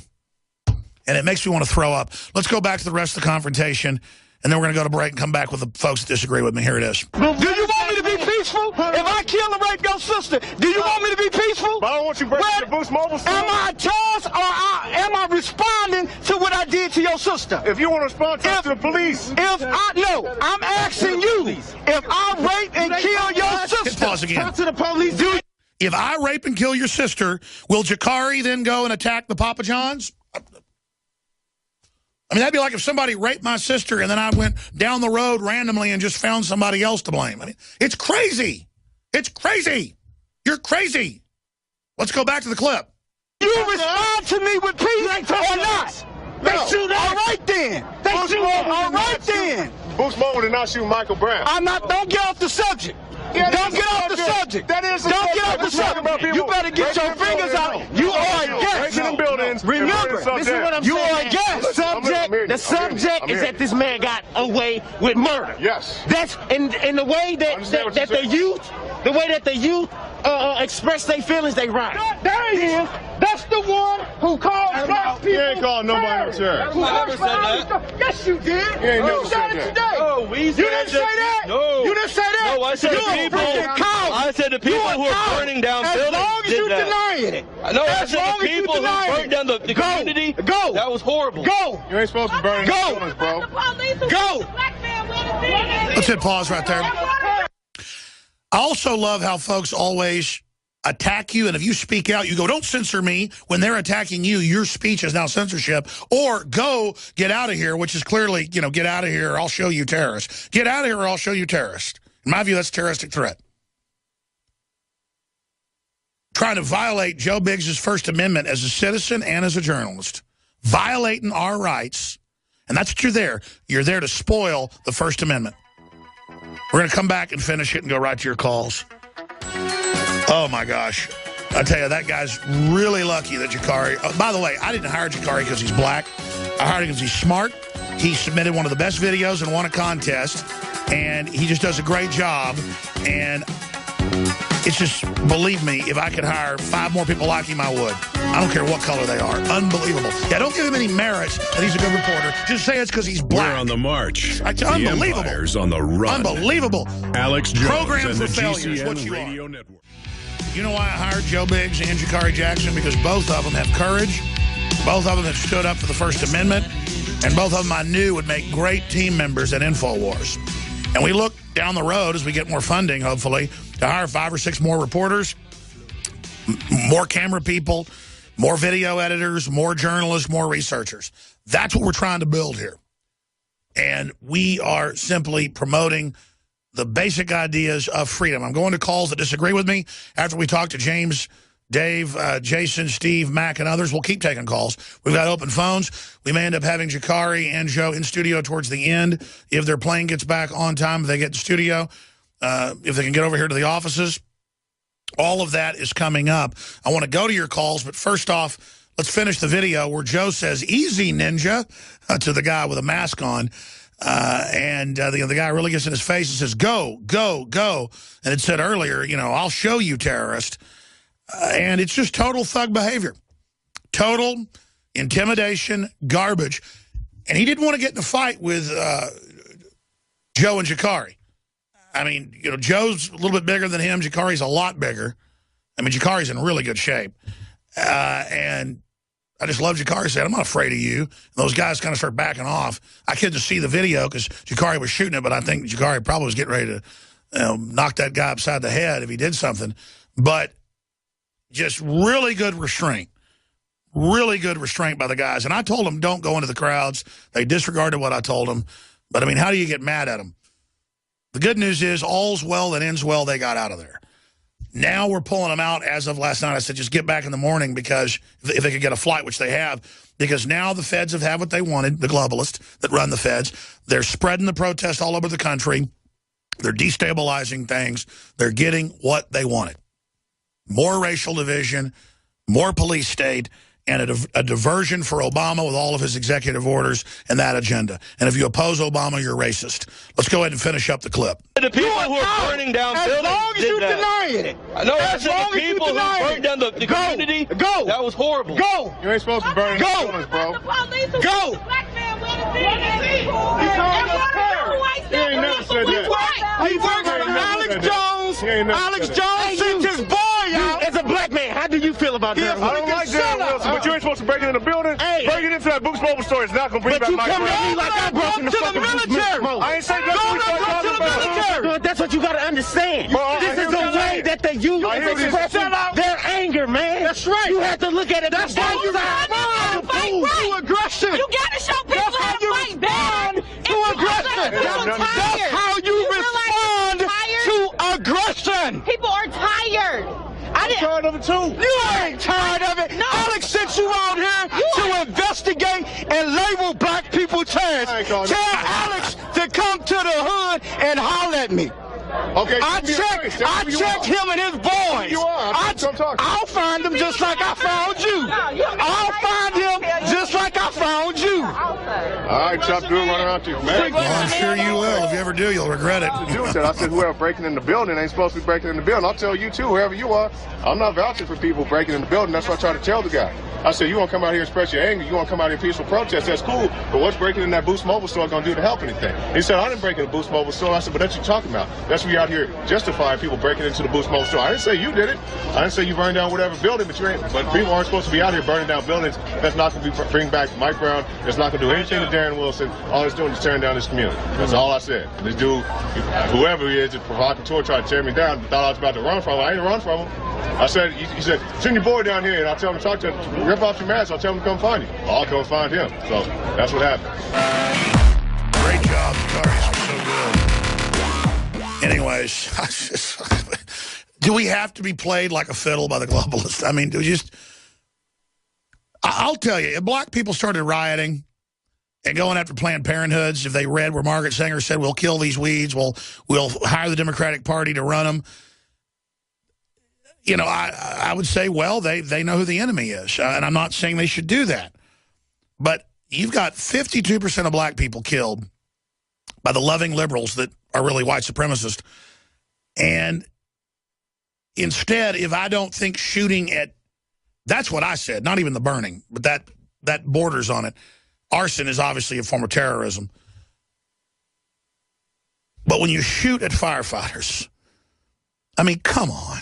And I didn't say, he said, all of you black people, he's saying you're terrorists. No, I said there are terrorists in there to delegitimize legitimate demonstrations. And when the police were shooting at the demonstrators for no reason months ago, we were against it. It's common sense. And people like that aren't being honest. He was lying to the crowd, misrepresenting, never letting Jakari talk.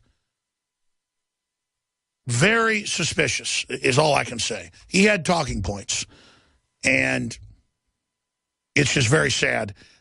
Let's go ahead now and go to the phone calls. See the full video unedited. The only editing in there is cutting out the cuss words.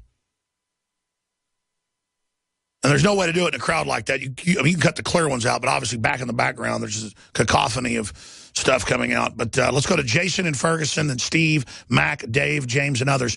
Okay, you disagree on some points. Go ahead, Jason.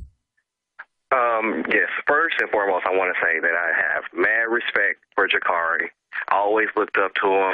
Glad you got him on your crew. But, I mean, I've lived in Ferguson for a while. I mean, I briefly just moved out before everything started happening.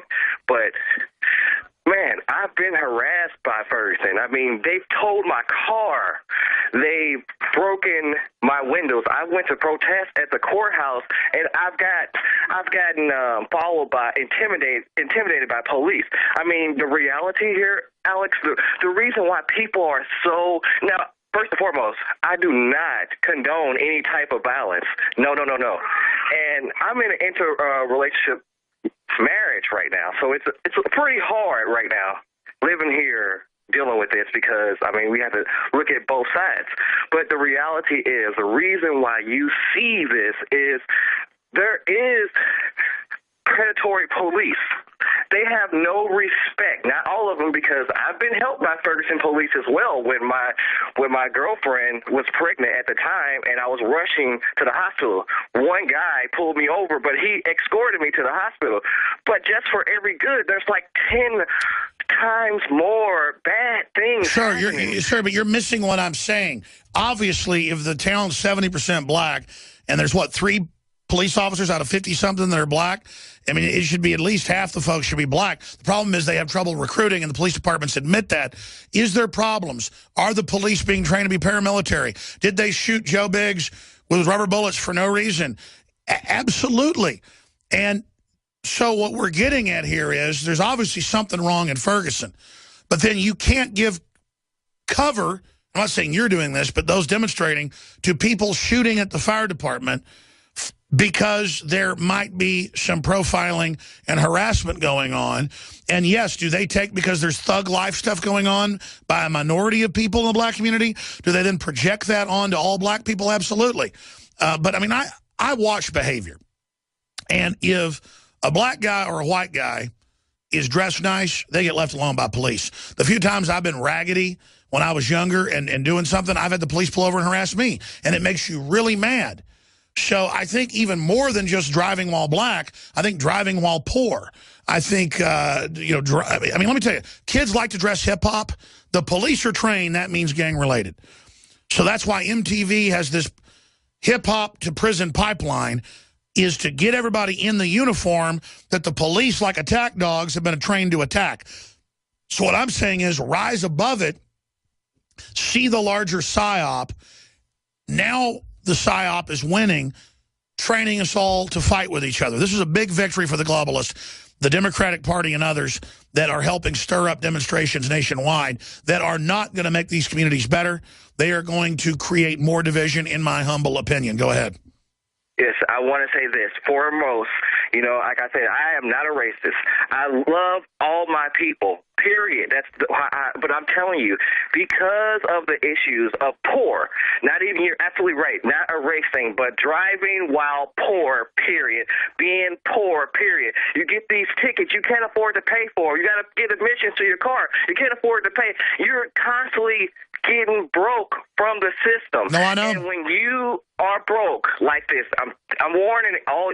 Thank God I got on the air, but I'm going to warn all you law-abiding citizens. You think that you're safe. You're not. These people, like me, I haven't did anything wrong. We're frustrated. We're tired. There is no outlet. There is nowhere to turn. And when you don't have any place to turn, where do you turn? You turn to the streets. You turn to your people. You turn to the people. No, I hear you. But listen, burning down, who do you think burned down Mike Brown's church? Why attack a Mexican food restaurant? I mean, what does attacking a lady at the pizza place do? Nothing but hurt the cause. Absolutely. I'm not making excuses for these people, period. There is I know. So, and I'm saying the cops should have helped the firefighters, and they should have stopped people shooting first and foremost, and then protected the demonstrators. I mean, listen, both sides are being manipulated. It's a total psyop.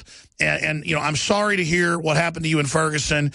We should get your name and number, maybe have you on the Nightly News for 5 minutes, and get some other folks on to tell their experiences in Ferguson at the hands of the police. I appreciate your call. Listen, I grew up in Rockwall, Texas, where later the police and the sheriff got busted dealing drugs, just like I said they were. And they would pull us over and harass us and, you know, pull up at a bonfire and find somebody with a six-pack of beer and arrest them. And then we knew the cops were drug dealers. But we didn't do drugs, so they were drug dealers, you know, part of the time, but then also out writing tickets. And we're like, hey, you deal drugs. You can't write me a ticket. I get it. Corrupt police departments are a problem. But just running around making it a black-white thing is exactly what the system wants. I mean, it's so obvious. Look, I told you in July they're training for this and preparing and did emergency alerts. That's the point, is that Brown isn't the poster person, the poster child for this. They want an us against them mentality. They want the police seeing us all as the enemy so that they can turn them into an army against us. I don't want to play into the Civil War psyop. Dave in Oregon disagrees. You're on the air. Go ahead. Yeah, I got a couple points. First thing I'd like to say is First Amendment is gone. I recently got fired from a job, and my boss was the Oregon Republican State Representative, Dallas Hurd. Told me I didn't have free speech when I was running my mouth. And all I did is try to wake him up to the fact of the New World Order. Fired the very next day. Oh, yeah. You know, how dare you have free speech? How dare you tell your boss and warn him about something they don't want to hear because they know the stuff's going on, and they want to go along with the party line, and they're going to end up losing everything in the Republican Party if they continue to sell out with the globalist. Yeah, fired me just for merely mentioning the New World Order. And I've been listening to you for a while. You woke us up to the fact that 9/11 is an inside job. Agenda 21 wants us dead. Bohemian Grove exists. Bilderberg Group, all this stuff, but don't do anything. That's how I feel from you lately. You just don't do anything. You just sit there and let them kill us. It's self-defense. You talk about self-defense. What do you think's happening right now? I think it should lead to more. But not pizza places or Mexican food restaurants? Well, no. I think they should seriously turn their anger on to the ones that are causing this. You know, let me tell you what really scared them. 7-8 years ago, right before Obama got elected, the Tea Party was a Ron Paul libertarian movement, mad that he'd lost. My listeners, on record, Ron Paul said that on air, they went out and were confronting Republicans and Democrats and saying we're sick of it all. So the Republicans came in to try to co-opt it. They weren't successful overall. Then the media started calling it racist and all this to try to keep Democrats from joining it. Okay? And they use race again to divide things. That's what they're scared of. Can you imagine mobs going whenever a congressman comes to town to speak at a grocery store or speak at a church? Can you imagine going and demonstrating at their houses? Can you imagine getting aggressive, filing lawsuits? I mean, there's ways to really get them. The globalists advertise burning your own neighborhood down because it makes you look really stupid and it makes businesses not move into your area. It is a way to impoverish you. It's a way to destroy you. They created the Great Society because blacks had more successful business districts than most white areas because blacks only shop with other blacks. They were smart. That's not how it works now. Now they burn out anybody that's in the area, including blacks, because if anybody's got a job, they're a sellout. I appreciate your call, sir. Just like that thug went up to Jakari and said, how dare you be a sellout for Alex Jones? I don't sit around and tell Jakari what to say or do. He's a smart guy, loves freedom, kind of a libertarian constitutionalist. Well-spoken, works hard. I mean, he's got a good job because he's a good guy. He's got talent. Why shouldn't he be part of an organization? Should he just flip hamburgers? He was looking to go into criminal justice. Maybe he should be a jail guard, you know, or he'll be a black guy behind the bars. I mean, think about that. Jakari isn't supposed to have a job. He doesn't have courage going out there and getting shot at and beat up and attacked. No, he does have courage. You just got some little thug nobody who just wants to complain about everything all day and threaten people. And is mad if anybody else is successful. That's socialism. Let's go ahead and talk to Mac in South Carolina. You're on the... Oh, no. He's not up next. I'm sorry. We'll go to Mac in a minute. James in Missouri disagrees on coverage. He's listening on 102.9 FM, KCXL, one of our oldest affiliates on AM. They also have FM the last few years. So 102.9 FM, KCXL, covering Kansas City. Great affiliate. We've been on there about 14 years. Great folks. James, thanks for calling in. What do you disagree with? Well, first, I just want to say I've been listening for about 10 years on this station, and I'm against people shooting at fire department. And I'm a peace and love type guy. I'm a big supporter of InfoWars and everything you do. I'm just saying, where is the coverage? Like, you said that you're mad, and everybody's mad that the police didn't protect. But where is the people, the 2 million people of the surrounding St. Louis County area with some cojones down there with Kevlar and weapons protecting them? I mean, the public needs to organize. Where's the organization at? That's my angle. Listen, if I owned a Papa John's, I'm not boarding Jack squat up. I'm going in there with a shotgun. People walk up to burn it down or whatever. I'm going to walk out and say, listen, you start trying to burn things down, I'm going to defend myself. You got 5 seconds. I mean, that's what the Second Amendment's for. Absolutely. Stay there. I'm going to come back to you. I want you to be able to finish up, James. And then Steve, Mac, Johnny, James, Mac's next. But finish up, James. Steve disagrees in New Jersey, thinks the riots are necessary. We'll get to you. We'll get to everybody. And I want to continue to hear from folks that disagree. Then we'll open the phones up for everybody. 800-259-9231. I'll try to cycle through more of these a little bit quicker. Coming up, stay with us. Infowars.com, prisonplanet.tv, Real Alex Jones on Twitter. This just broke at Infowars.com. Obama just gave a speech. I just took an action to change the law. Seems saying he doesn't need Congress to make the laws. Obama made the admission after getting heckled for several minutes by immigration protesters. But they're there to act like he's not doing enough to give him political cover. They're like, we want everything free and everyone to come here and everything, and pilgrims go home. And Obama's like, hey, I just took action to legalize y'all. We got that clip coming up. Briefly, and then we're going back to your phone calls. We are giving back, but when you still purchase the products, you're giving back to help fund the whole operation. This is the biggest specials we've ever offered, a different special every day.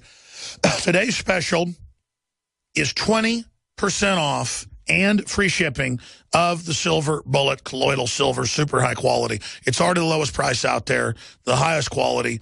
We will have specials today, tomorrow, and Friday on key InfoWars Life products and InfoWars gear. Starts today with the sold-out Silver Bullet, now back in stock. And we can sell this limited amount for full price that we are giving back to listeners and slashing it 20% and giving free shipping. That's like a $6 value. Listeners can now try InfoWars Life products like Silver Bullet, just the free shipping is, to prepare for the most dangerous season of the year when it comes to health. And even with all these discounts, you're still supporting the InfoWar to keep us going for another 20 years. 20% off all silver and free shipping. Super Prep Pack, Silver Bullet, and Survival Shield. 15% off combo sale. And buy 4, get 1 silver free and 20% off. InfoWarsLife.com. And let me expand on that. We sold out, like I told you, of the vitamin B12 Secret 12. I mean, I wish we would have produced enough. It was the hottest seller ever. It's very proprietary, very special. It's why it's Secret 12. Maybe next year until we get more in. Probably could be like February, maybe, it looks like. So believe me, when we say you need to move on something, we would sell out of the Silver Bullet in a couple days already. We're trying to get an emergency production on it. I thought it'd be sold out by next week. This will sell out in a couple days. InfoWarsLife.com or 888-253-3139. And your purchase of these amazing supplements helps fund our operation. We just got more Molon Labe of the new design, 500 of them in, of the new belt buckles that fund the operation. And people say, what's that belt buckle mean? That's really cool. You can explain the Second Amendment to them. It's a great way to find friends and, out there, like-minded folks. Wear your colors proud and loud, no matter what color you are. InfoWarsLife.com, InfoWarsStore.com, Made in1776.com. We've got a minute and a half to break. We'll finish up with James, then go to Mac, Steve, Johnny, James, and others. James in Missouri, listening on KCXL, 102.9 FM. Finish up your point. Yeah, I just want to say that, maybe it's past the point of no return, but we all need to organize, and it has to start on a small family level. We need to get the families back, and maybe some neighborhood watch, and just go from there. Black, white, brown, yellow, it doesn't matter. We need to come together, but we got a lot of resistance against us. Well, we're going to try to get Stuart Rhodes of Oath Keepers on tonight. We'll probably get the article, copy their article, mirror it for Infowars.com and PrisonPlanet.com. But Oath Keepers is calling for Oath Keepers to go and protect the businesses. And, that's what it comes down to. Look, that's why this only happens in poor neighborhoods, because the police stand down, and then the poor, desperate people are fed on by thugs that just want to rob stuff. And then they're so mad, they're like, yeah. And it's just so sad, the desperation. I'm surprised by how many folks out there, it's a minority of people, but there's white folks I know. They're like, go ahead and burn it. Yeah, the government's bad. People are that mad. Randomly shoot cops. You're going to walk up and see their face and shoot them? The Genesis you get due process, folks. Network. We don't want to start a civil war here. Well, look what the cat dragged in. Joe Biggs and Jakari Jackson were just in there in the control room. Joe says he's totally exhausted. We're going to get him in here at the bottom of the hour and then let them enjoy their Thanksgiving. When I look at Joe or Jakari, I don't see a white guy and a black guy that are good buddies and like to work together. I just see two people that want freedom. I just see two great reporters. Like when I look out there and I see Nico Acosta and our other folks out there like CJ and Richard, I don't see white guys or Hispanic guys. I just see people that do a great job. But I guess that's because I'm a racist. Anyways, the Democratic Party wants you to identify racially. And that's why they're stirring up stuff all over the country, whether the Brown was shot for a good reason or not. And when a cop shoots somebody in the wrong, we go, yeah, a cop shot him in the wrong. And the evidence isn't there. I like due process, folks. I've had people accuse me of a lot of stuff I didn't do. People lie. The cop may be a big jerk. There's a video they claim is him. It's a Ferguson cop threatening, going, I'll basically crack you over the head because you're videotaping me. So maybe he is a little spoiled brat, coward thug. I don't know. But so maybe he's a little spoiled brat, and maybe Brown was a big, mean thug. That's what it looks like to me. Let's go to Steve. No. Mac's up first. Mac, thanks for holding. You're on the air. Then Steve. Hey, Alex, a big howdy to you from FEMA Region 4 here. I disagree with you a little bit on 2 points I've heard so far today. And the first, I'm really not trying to be legalistic, but the term terrorist being thrown around for these criminals in Ferguson, I think sets a dangerous precedent that going to call for a lot of this military action on the streets and a lot more militarization of the police. And who knows, the next president we get or something like that, it may be you and me out there they're calling terrorists. No, listen, I'm the guy that from day one said the Patriot Act will be used on non-terror-related cases. It's going to define everything as terrorism to then use things outside of the legal system to come after you. But then when people, listen, it is the definition of terrorism to shoot at firefighters. That is meant to create fear and terrorize folks. So under that, they could be charged, but they don't need to be. They can be charged with attempted murder. So I get what you're saying, and I totally agree with you. Number two thing I disagree with. And on a little bit lighter note, I want to say happy Thanksgiving to you, and I'm not really sure that you're not Bill Hicks. Are you serious? No, I'm not. I'm just going down. What do you think about Texas Monthly, like, doing a whole report on it? I don't know. I think it's good fodder out there. It gets you a lot of listeners on YouTube and things like that. So I wouldn't fight it too much. Well, I've already had like 3 or 4 times over the years. I'll be in a restaurant or at the grocery store, and it's like, Bill. And I'm sitting there ignoring it, and because, I'm not Bill. And then they go, hey, Alex. And I turn around and they go, I was just seeing if you're Bill Hicks. Besides, you're better looking than Bill anyway. Oh, I used to be. I don't know. Back when I was Bill Hicks. It's just crazy. He may have some Welsh genetics or something. If you ever go up to the Welsh country, Wales and stuff, everybody kind of looks like me. I think those are the dominant genes here. But I look about as Gaelic as it gets, folks. And they'll go, he's gay. People are so ignorant. But, I'm not Bill Hicks, ladies and gentlemen. He could look like a cousin, maybe. He had, like, dark brown hair. I got light brown hair now. I used to be blonde. It's just insane. But, they're just going to say now they've almost got me. They've almost exposed me. Anything else? Yeah, well, I really feel sorry for the folks up there getting their places burned down. And I just want, the listeners out there just to be cautious about calling for more force. More force isn't necessarily the right thing in this situation. I think the criminals should be prosecuted in every instance that this goes on. But the cops up there, they're walking a tight line, trying to drag the criminals out and get this whole thing sorted out. I think eventually it's definitely, we saw from the time they put this thing out at 9 p.m., the worst night of every drunken druggie who just getting worked up on that night, and not holding it off last weekend. You can see the setup. I agree with you. They should have waited till the morning. Oh, man, we've got all this serious stuff to deal with. And a caller just brought this up. It's in the magazine, one of the biggest in the country. Texas Monthly is huge. A lot of Texans subscribe to it. And the headline is, the conspiracy theory that Alex Jones is actually legendary, long-dead Texas comedian Bill Hicks. And they tongue-in-cheek look at it like it could be true. We can scroll through it for TV viewers. We're going to post the article up on Infowars.com. This has been going on 5-6 years, and I know it annoys the family because their son's dead, and it's pretty painful to have this brought up. And it's just crazy. It's totally crazy. And it shows how people can latch on to something that's a real conspiracy theory, and then meanwhile the Federal Reserve is not federal. And it's raping the country, sucking us dry. Foreign banks are looting us. They're shutting down our industrial base. Half the blacks get aborted in the country, but they're not rioting about that, which they should be, in my humble view, but over some guy that appears to be a thug. People, like Stalin said, evil genius that he was, one man is a martyr. One man's death is a tragedy. 10 million people's deaths is a statistic, basically. And it's just, you can have something that is so asinine that is just viral on the internet that I'm Bill Hicks.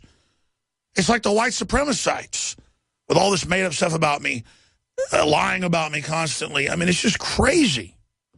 And by the way, if you knew how the web worked, idiots, it doesn't hurt me that you're doing all that. In this world of billions of websites and hundreds of millions of people posting every few minutes, all of your negative attacks only create more buzz. People say, who is this? I better check this out. So they come here to hear what we actually stand for. Not racism against blacks, racism against Asians, Jews, whites, Christians. I just want freedom.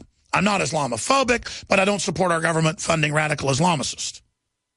And then I got to get attacked by some of the radical Islamicists that I'm anti-Arab or anti-Islam. Man, I'm just anti-tyranny. And it can come in any shape, form, or group.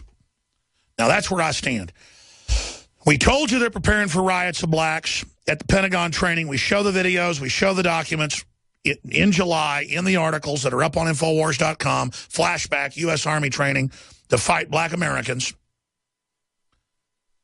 And then now it's happening. They don't have major regular Army units training, and all the role players are blacks in inner cities unless they're planning something. And then they know how to psyop and take this event and hype it and get folks all angry so that you're not angry about all the real stuff. That's what I'm saying here. Steve in New Jersey disagrees. He's on the air. Go ahead. Bill, how's it going? I just want to say a couple things. The American people are tired of this tyranny, and it's not Michael Brown. There's countless other, police brutality. That black man who was strangled to death by those cops. I mean, the American people are sick of it, and this is the way they're going to show how sick and tired of it. And would you call the Patriots back when they dumped the Teen Harbor, would you call them terrorists? They were attacking the direct company, East India, that had gotten the regulation passed outside of law to not let them import tea, and they had ships commanding British naval forces protecting them, seizing their legitimate cargoes being brought into Boston. And so what they did was a strategic, beautiful blow directly at the enemy, and I support the men that met at the Green Dragon and carried out that Tea Party. That is exactly what I explained. Do people even listen to what I'm saying? I said if blacks got mad at Planned Parenthood, founded to murder them, founded to exterminate their children, founded to carry out eugenics in their neighborhoods, I would say, well, you're really going after the folks that are running the show. Instead, oh, they love them because the Democrats tell them to on average. Same deal. If people who had their kids die from Factor 8 and Bayer, and there wasn't justice in that, and I'm not saying do this, but I would say, well, they hurt people and they weren't brought to justice. If something, but I wouldn't want to see a secretary at Bayer. How about whoever was in charge at the time who made that decision in those audio recordings and texts that came out in court that they said, so what if it's going to kill people? Ship it out. Those people need to be held accountable. You bet. You bet. But I look at the bigger issue. The globalists want to get a physical war going now before we peacefully hit critical mass and awaken the country to the globalist agenda. That's happening. So I said they would start a race war to trigger the rebellion that's coming, to make it racial in nature so we're not unified. They hijack waves of discontent. Julius Caesar said, there is a time in the affairs of men when taken at the flood leads on to fortune, an oft-quoted statement by here on the broadcast. It's actually William Shakespeare's Julius Caesar, but he was quoting known historical statements of Julius Caesar, that you've got to catch fortune at the tide. There is a tide in the affairs of men when taken at the flood leads on to fortune. The globalists know that there is a tide of anger. People are trying to find answers. They want to sabotage it, make it racial, get us fighting with the police so they can call the military out, just like Katrina, to take the guns. Do you understand the PSYOP? Do you admit that I predicted all this? Do you admit we told you what was coming next? Do we get any respect for being right? Or what are you saying? I agree with some of the points you're making, but at the same time, I mean, there's only so much people American people can take. I mean, let's say we do wake up 9% of the population. What could happen then? I mean, there's going to be riots, there's going to be protests. The people protesting across the country aren't protesting for Michael Brown, they're protesting for a bigger cause, which is the militarization of our police. Yeah, but two wrongs don't make a right, and this will cause more militarization of police because now they can show them being shot at and the armored vehicles protecting them. Let's expand on that. Let's expand on that.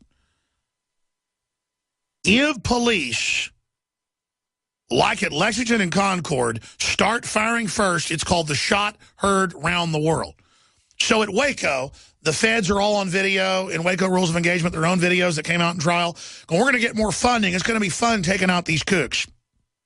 They could have picked up David Koresh any time in town.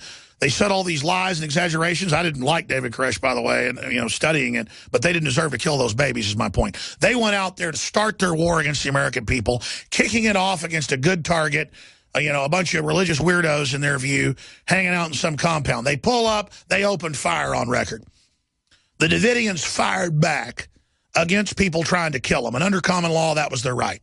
So then they sent in the Delta Force to murder everybody, and that's shameful. 1993, day 51.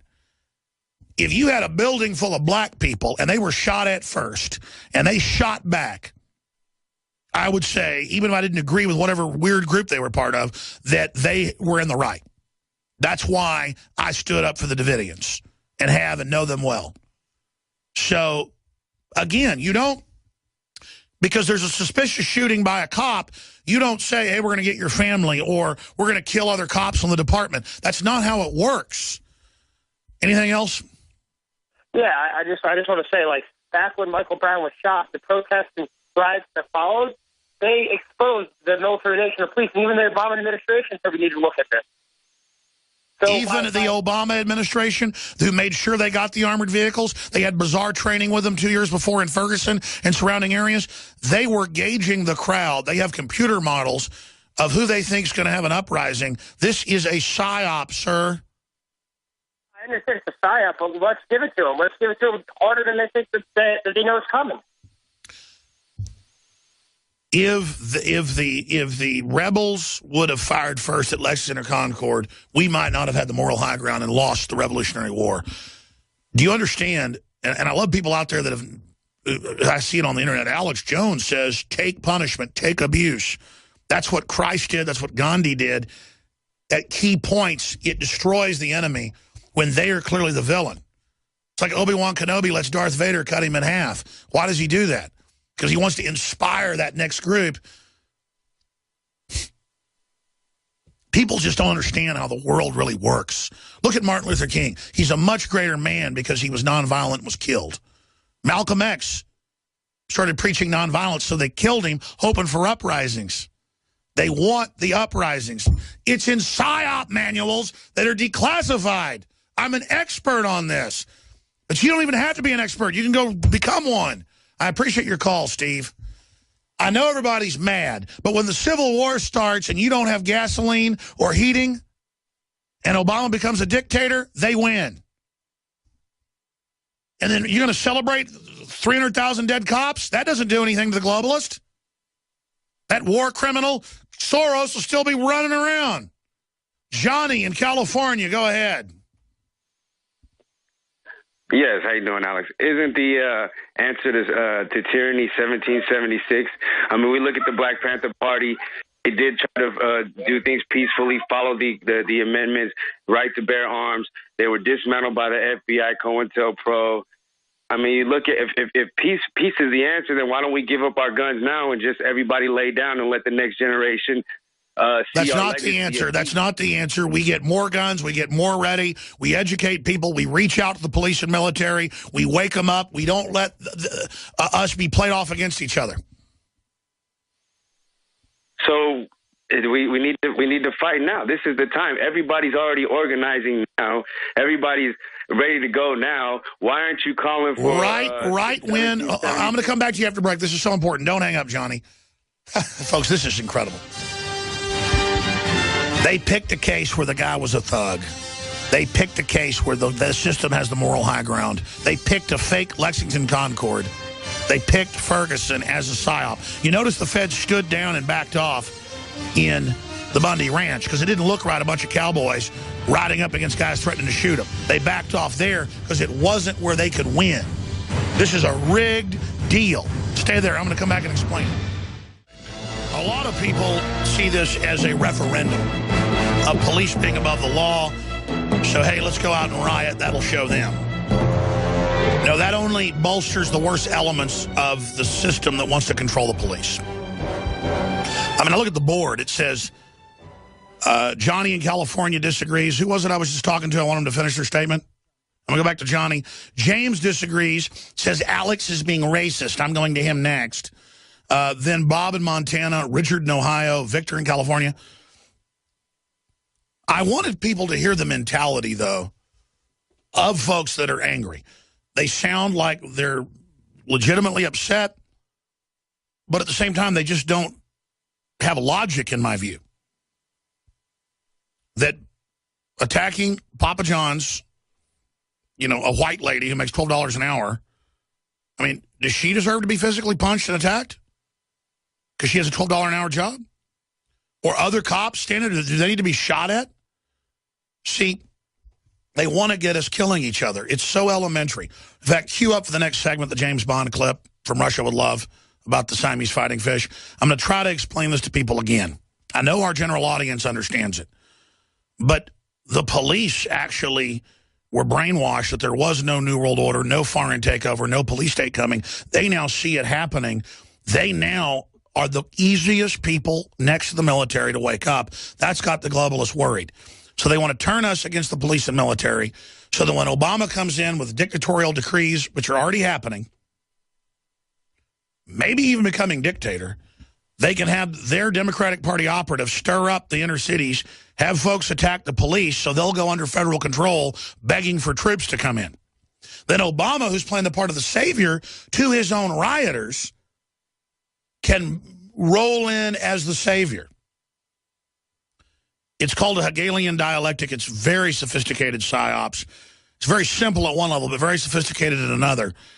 And I understand a lot of police are corrupt and above the law. People are angry about it. I've made 4 police state films. But I saw this coming 1,000 miles away. It's now happening. And it's bad for everybody but the globalist. I don't care how much money you make, where you live, what color you are. This is bad. You're obviously listeners. Have you been listening is what I'm asking you. Can you want to go watch the July report I did, warning of all this unfolding? I can see what's next, what I would play if I was them. I study this. I'm not bragging. I know what I'm talking about. How many times do I have to be right? If all this kicks off into a real civil war, we're trying to stop it right now, I'm just keeping my head down, okay? I'm not going to be in the middle of this. This is all meant to bring in tyranny so they can come arrest me. I'm telling you. And go after Ron Paul and the real opposition to the globalist. You understand that? They want to twist things so they can bring in so much tyranny they can go after the real opposition. State governors and people like that want to stop this.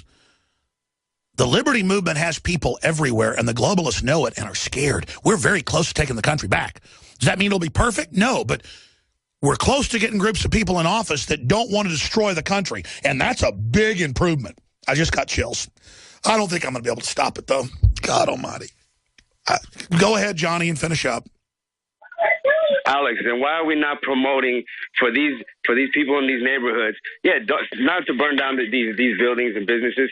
Go out there, bear arms, and stand right in front of the police station. Have arms. Everybody bear arms in the town and exercise their rights, just like they did in. Why don't we have a high noon situation? You're not promoting that. Well, I'll say this: I don't think the Ferguson police are the redcoats. I mean, okay, well, such a big, complex world now. I mean, who would you target? This country is founded on racism. Look at things what we're celebrating tomorrow. Thanksgiving. Oh, thanks to the natives for your land that we stole. I mean, come on, Alex. It's country has been founded on racism. Sir, that's all really one-dimensional. I mean, on both sides of my family had family on the Mayflower.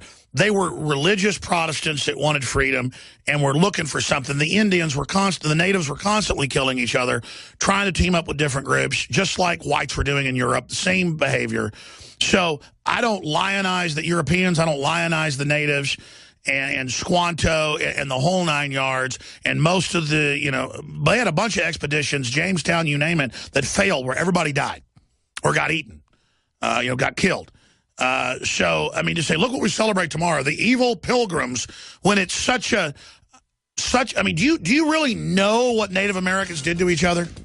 I mean, it was not like Hollywood says.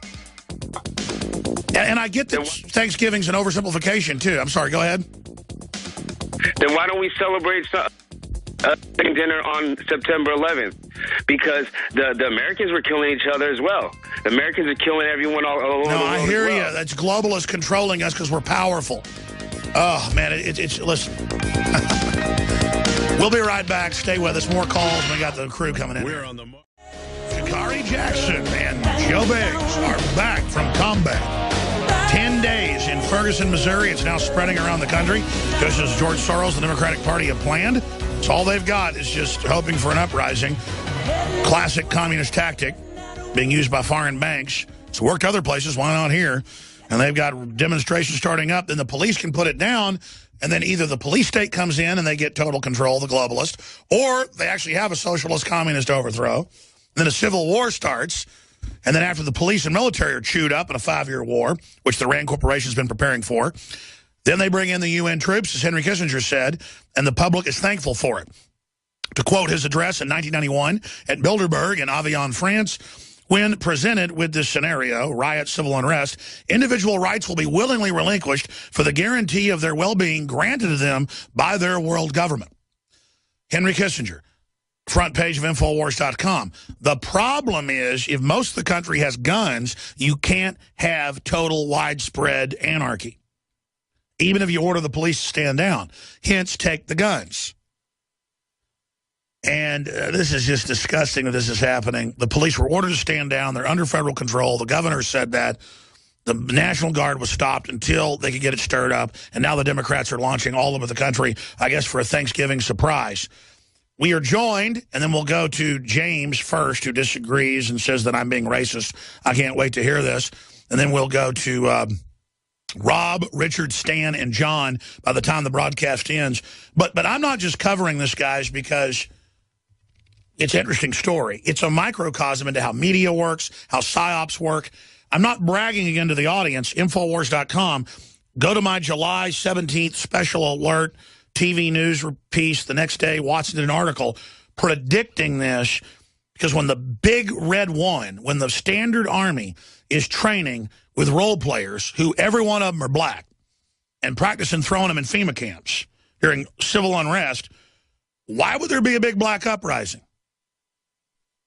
Because the media is hyping this up, and the only racism here is the undertone to accept the police state and troops on the street, as a major general's now called for on CNN, by stirring up an inner-city black community, and the media throwing fire saying they should be out there. They should be angry. CNN and others up until now defending violence, calling it protesting, to then demonize protesting itself. Then that scares white communities, middle-class communities, you name it, into accepting the police state and then having soft racism because of what they've seen, all manipulated by the globalist. That's how they operate, problem, reaction, solution. So Jakari Jackson is back. Joe Biggs is back. Jakari, you just said quite a bit during the break when you walked in here about the guys that were around you kind of threatening you and stuff. I mean, repeat what you said earlier. You also talked about folks that always want, you know, us to go out and call for violence, but or somebody else to go out and do it. Jakari? That's pretty much what happened last night. I was confronted by some guy, and he says, "Hey, you're Jakari Jackson." I said, "Yeah." He said, "You work for Alex Jones?" I said, "Yeah." He said, "Alex Jones is out here calling us terrorists." I said, well, he said he's out here calling black people terrorists. I said, no, the issue is the people who are out here burning down the buildings, looting the Boost Mobile store. That's the people who are the problem, not because of the color of your skin. And then, you know, it's this older guy. He's probably about 5'6" or whatever. And the whole time he's yelling loud and he's, you know, doing this thing. Hey, come over here, come over here. And then, you know. Yeah, he didn't want to fight you. He wanted to get a bunch of. He wanted other people to come over there. Then the other guys who came over, they were at least willing to hear me out. And I said, hey, this is what this guy has to say. This is what I have to say. And, you know, they were, you know, they're excited. You know, they're getting into the thing, but they weren't, you know, so much bowing up to me. And that's when the guy, he's like, oh, you're scared, huh? I said, ain't nobody scared of you. And then his argument pretty much fell apart because then Joe came over there and he was like, there's Joe Biggs. He's saying this and that. And Biggs is like, no. And, you know, the hardest thing this time around is just convincing people that we weren't police or whatever. You know, the first couple of days we get there, we're dressed in black, we got body armor on and all that stuff. And the people who didn't recognize us from the first time, they were real skeptical of our presence. But then after a couple of days, they heard about us. They went back and watched some of our interviews and reports from August, and then they kind of loosened up around us. So a lot of people weren't really going for it, but for the people who didn't know, who the people who would just believe anything that somebody talking loud would believe, they kind of fell in with this guy, but it wasn't that many people. He was trying to provocateur. It looked to me like a fight. Yeah, well, he was the same guy there that was there the night before, too, right before the riot broke out. He was sitting there right against the metal barricade, screaming and cussing at the cops, saying he was going to get him. It was the same guy. All I did was change. Well, it's good you didn't show fear though when those other guys come over. Like you said earlier, when Moore came over, you just said, "All right, I'm ready to fight." I mean, I wasn't out there looking for a fight, but I'm not a real kind of back down guy. I was like, if it's going to go to that point, well, that's the thing. Especially when there's more people, you almost feel tougher.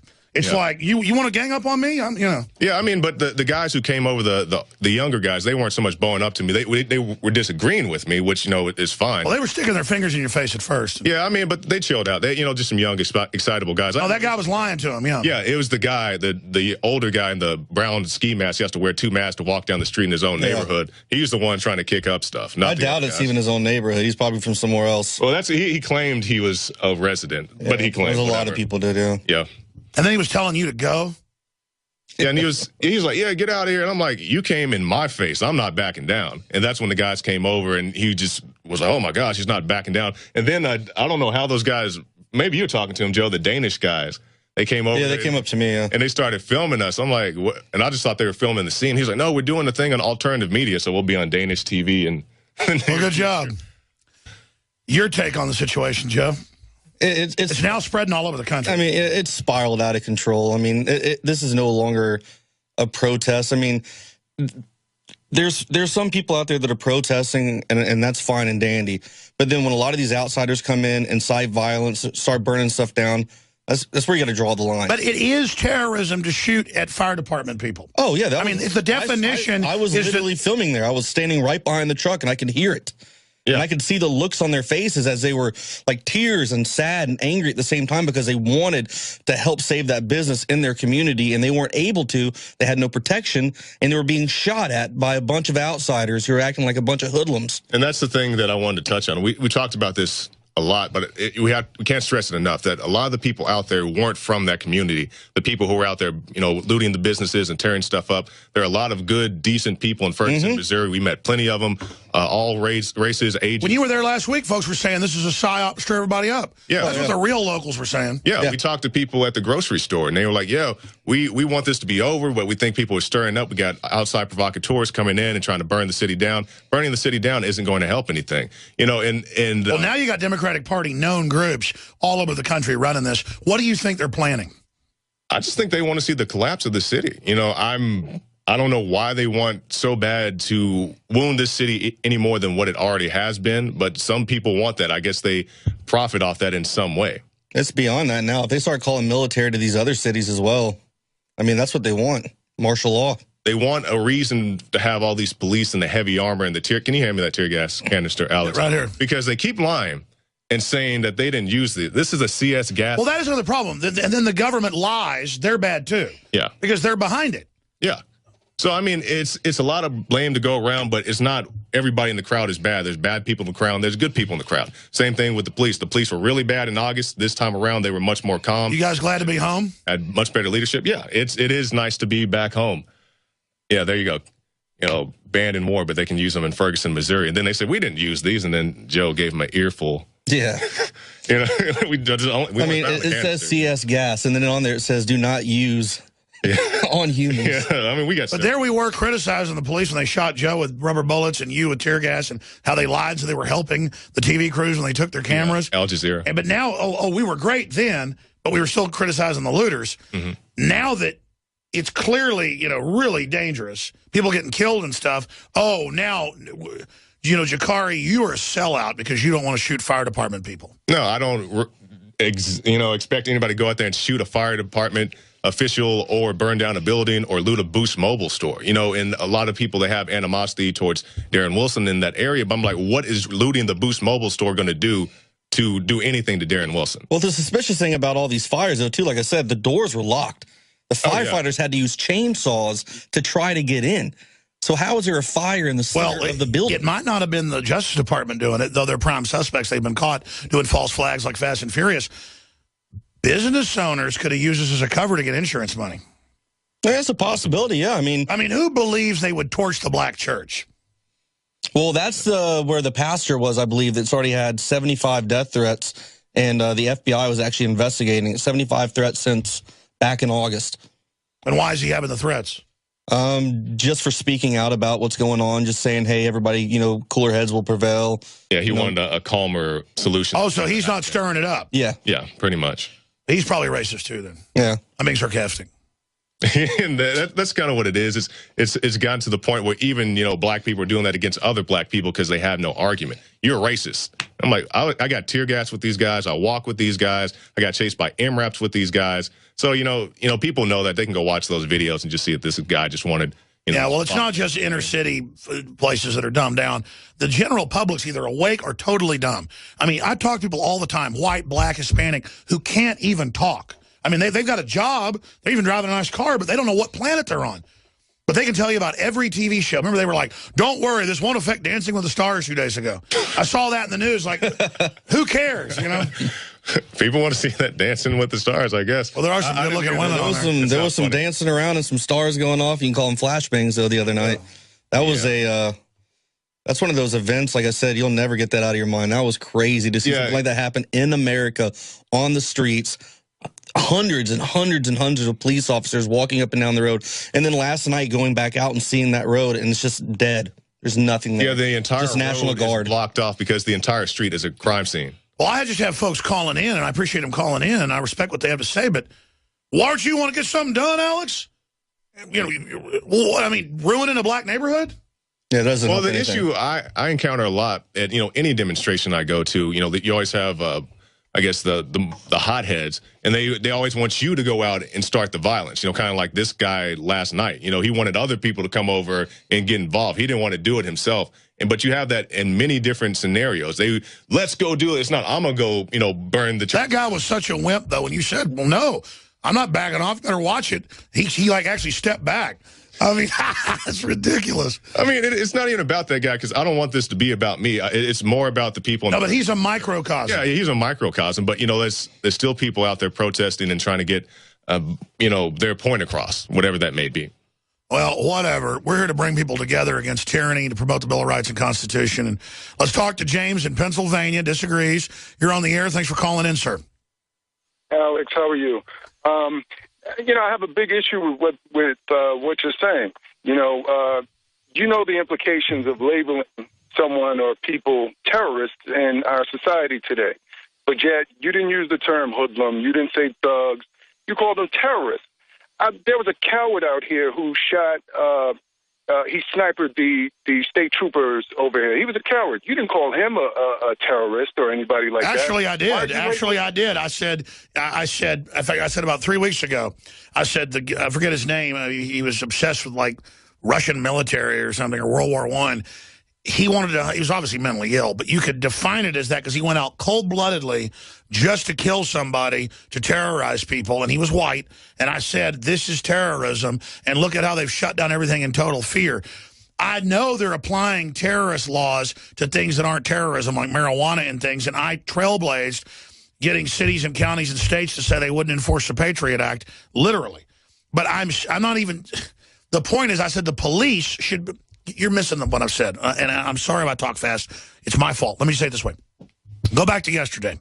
What I said is the police not protecting the firefighters are liable, and they're becoming cowards following those orders. This is a stand down, because it's terrorism to try to shoot firefighters. And by the definition of old-fashioned terrorism, before 9/11, carrying out violence for a political aim, threatening to kill people is the definition. You can pull it up. That's a paraphrase. Trying to shoot firefighters is the lowest thing I can think of. It's just totally ridiculous. There's the definition: the use of violence and intimidation in the pursuit of political aims. Joe Biggs, you want to comment? Then we'll go back to James. Yes, I mean, when you're shooting at firefighters, that's terrorism. When you're going out there and you're burning down people's businesses, yes, not everybody out there. I never said that black people were terrorists. I said that the people who were committing those crimes, those were acts of terrorism, because you're putting people... And the FBI at Waco with the ATF was an act of terrorism. Yeah. I mean, I just don't know how you can't understand that.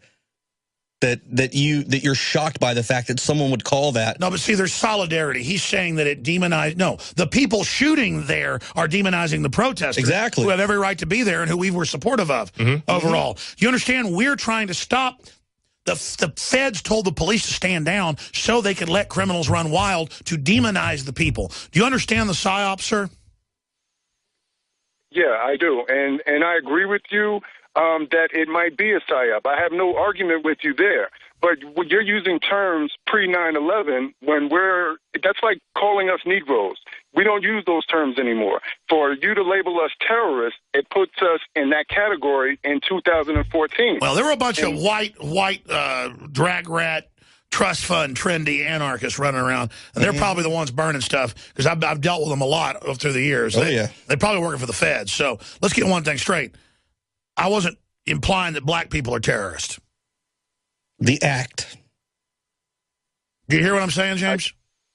I hear what you're saying. I listen to you every now and then, and I've never heard you use the word terrorist. Well, I was getting mad at firefighters getting shot at and just said the cops should do something. Here you have terrorism, and they're sitting on their fat butts.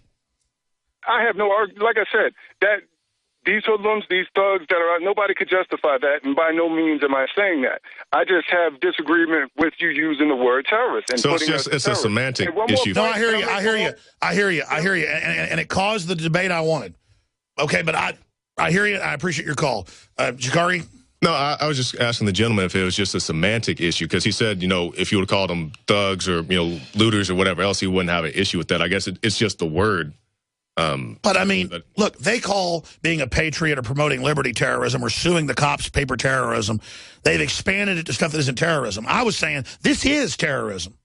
It's definitely criminal to maliciously burn down a building or to shoot at firefighters. It's meant to create fear. It's meant to run them out so you can commit more crime and take over. That's terrorism. I mean, I don't know how else to explain it to people. We're going to go to break and come back. We'll do a little bit of overdrive with these guys so we can finish up with Rob, Richard, Stan, and then John. That'll be it for calls. And then, of course, we've got Thanksgiving coming up, and Friday we'll be live Sunday, 4 to 6 p.m. Nightly News is coming up tonight. We'll be live again. Everybody's exhausted around here because, especially the radio crew, they get in here at like 9, and they've been staying up here till 11 at night. So great job, the radio crew. And I want to thank everybody for their support out there. We couldn't build an organization like this without your support. And that's why we've got buy 4 silver, already 20% off and free shipping, get 1 free. That's selling out right now because we never offered anything this good. It's our pre-Black Friday sale. It'll go while supplies last. InfoWarsLife.com or 888-253-3139. It funds this operation. Win-win. And welcome back to the Alex Jones Show. I'm Jakari Jackson along with Joe Biggs. We're going to take a few calls. Let's go ahead and talk to Rob in Montana. Thanks for calling, Rob. Hi, Alex is gone then? Is he there? Yeah, he just stepped out for a second. Okay.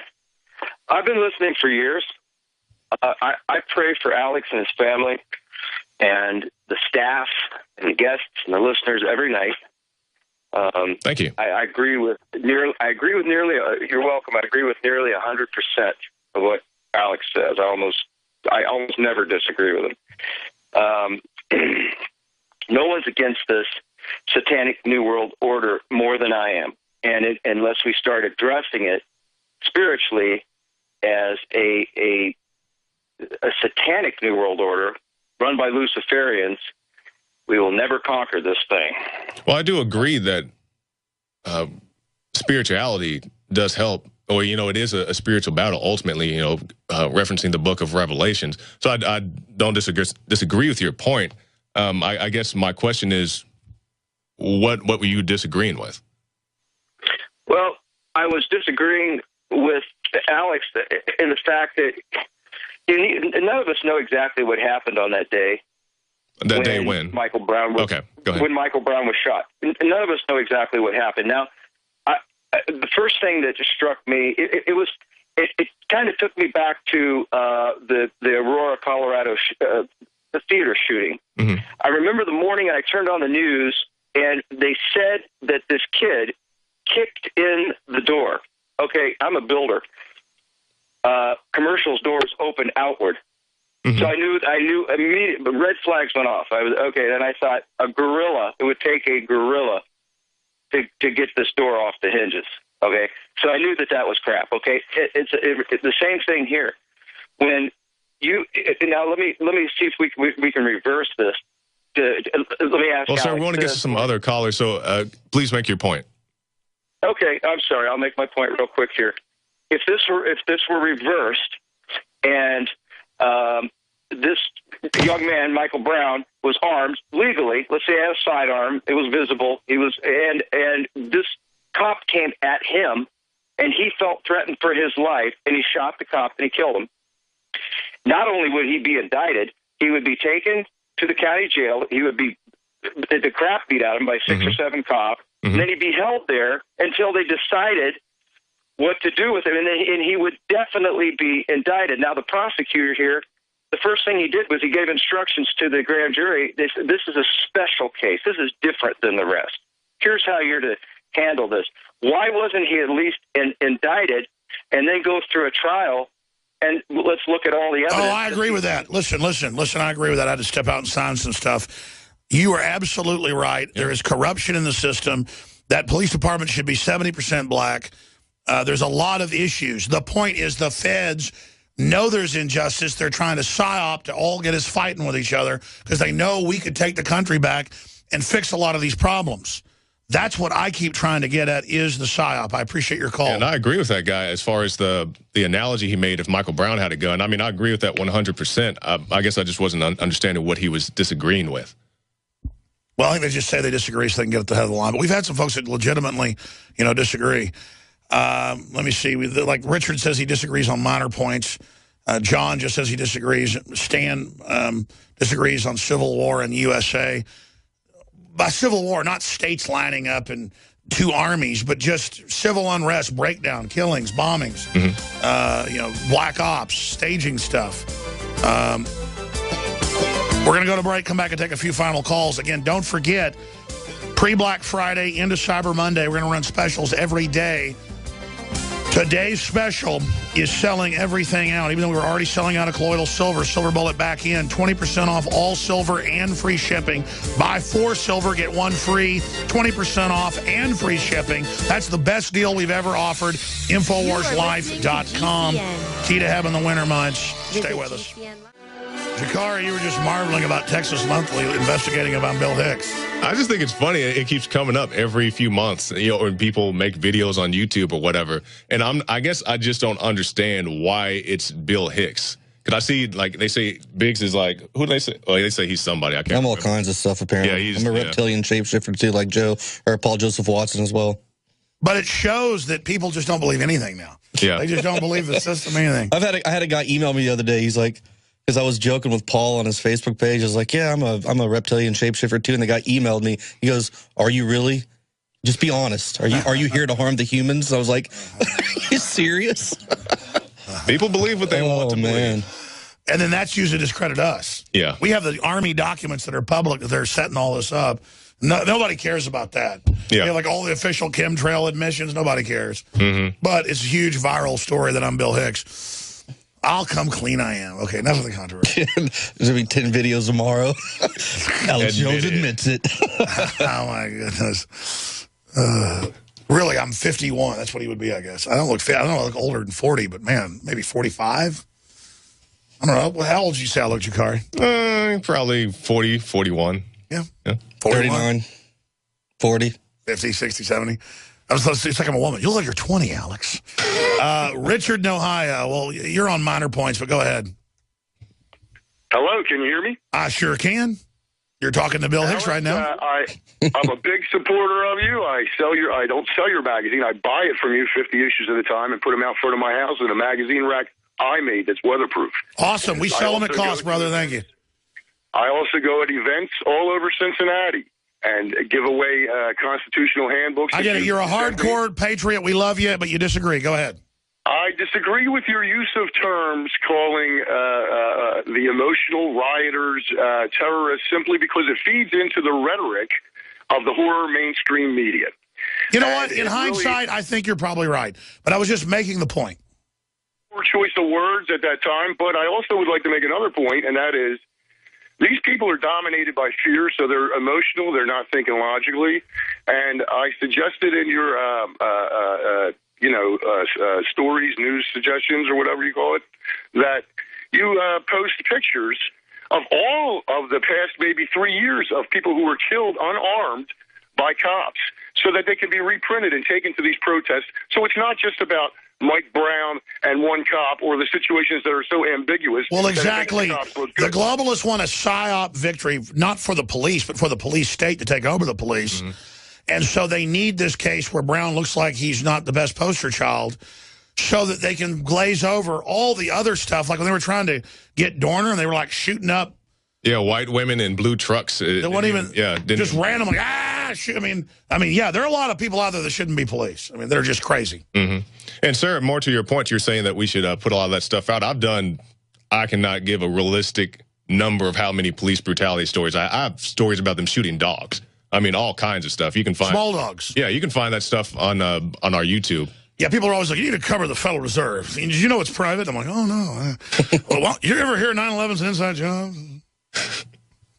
No, but I hear you, brother. It's great points.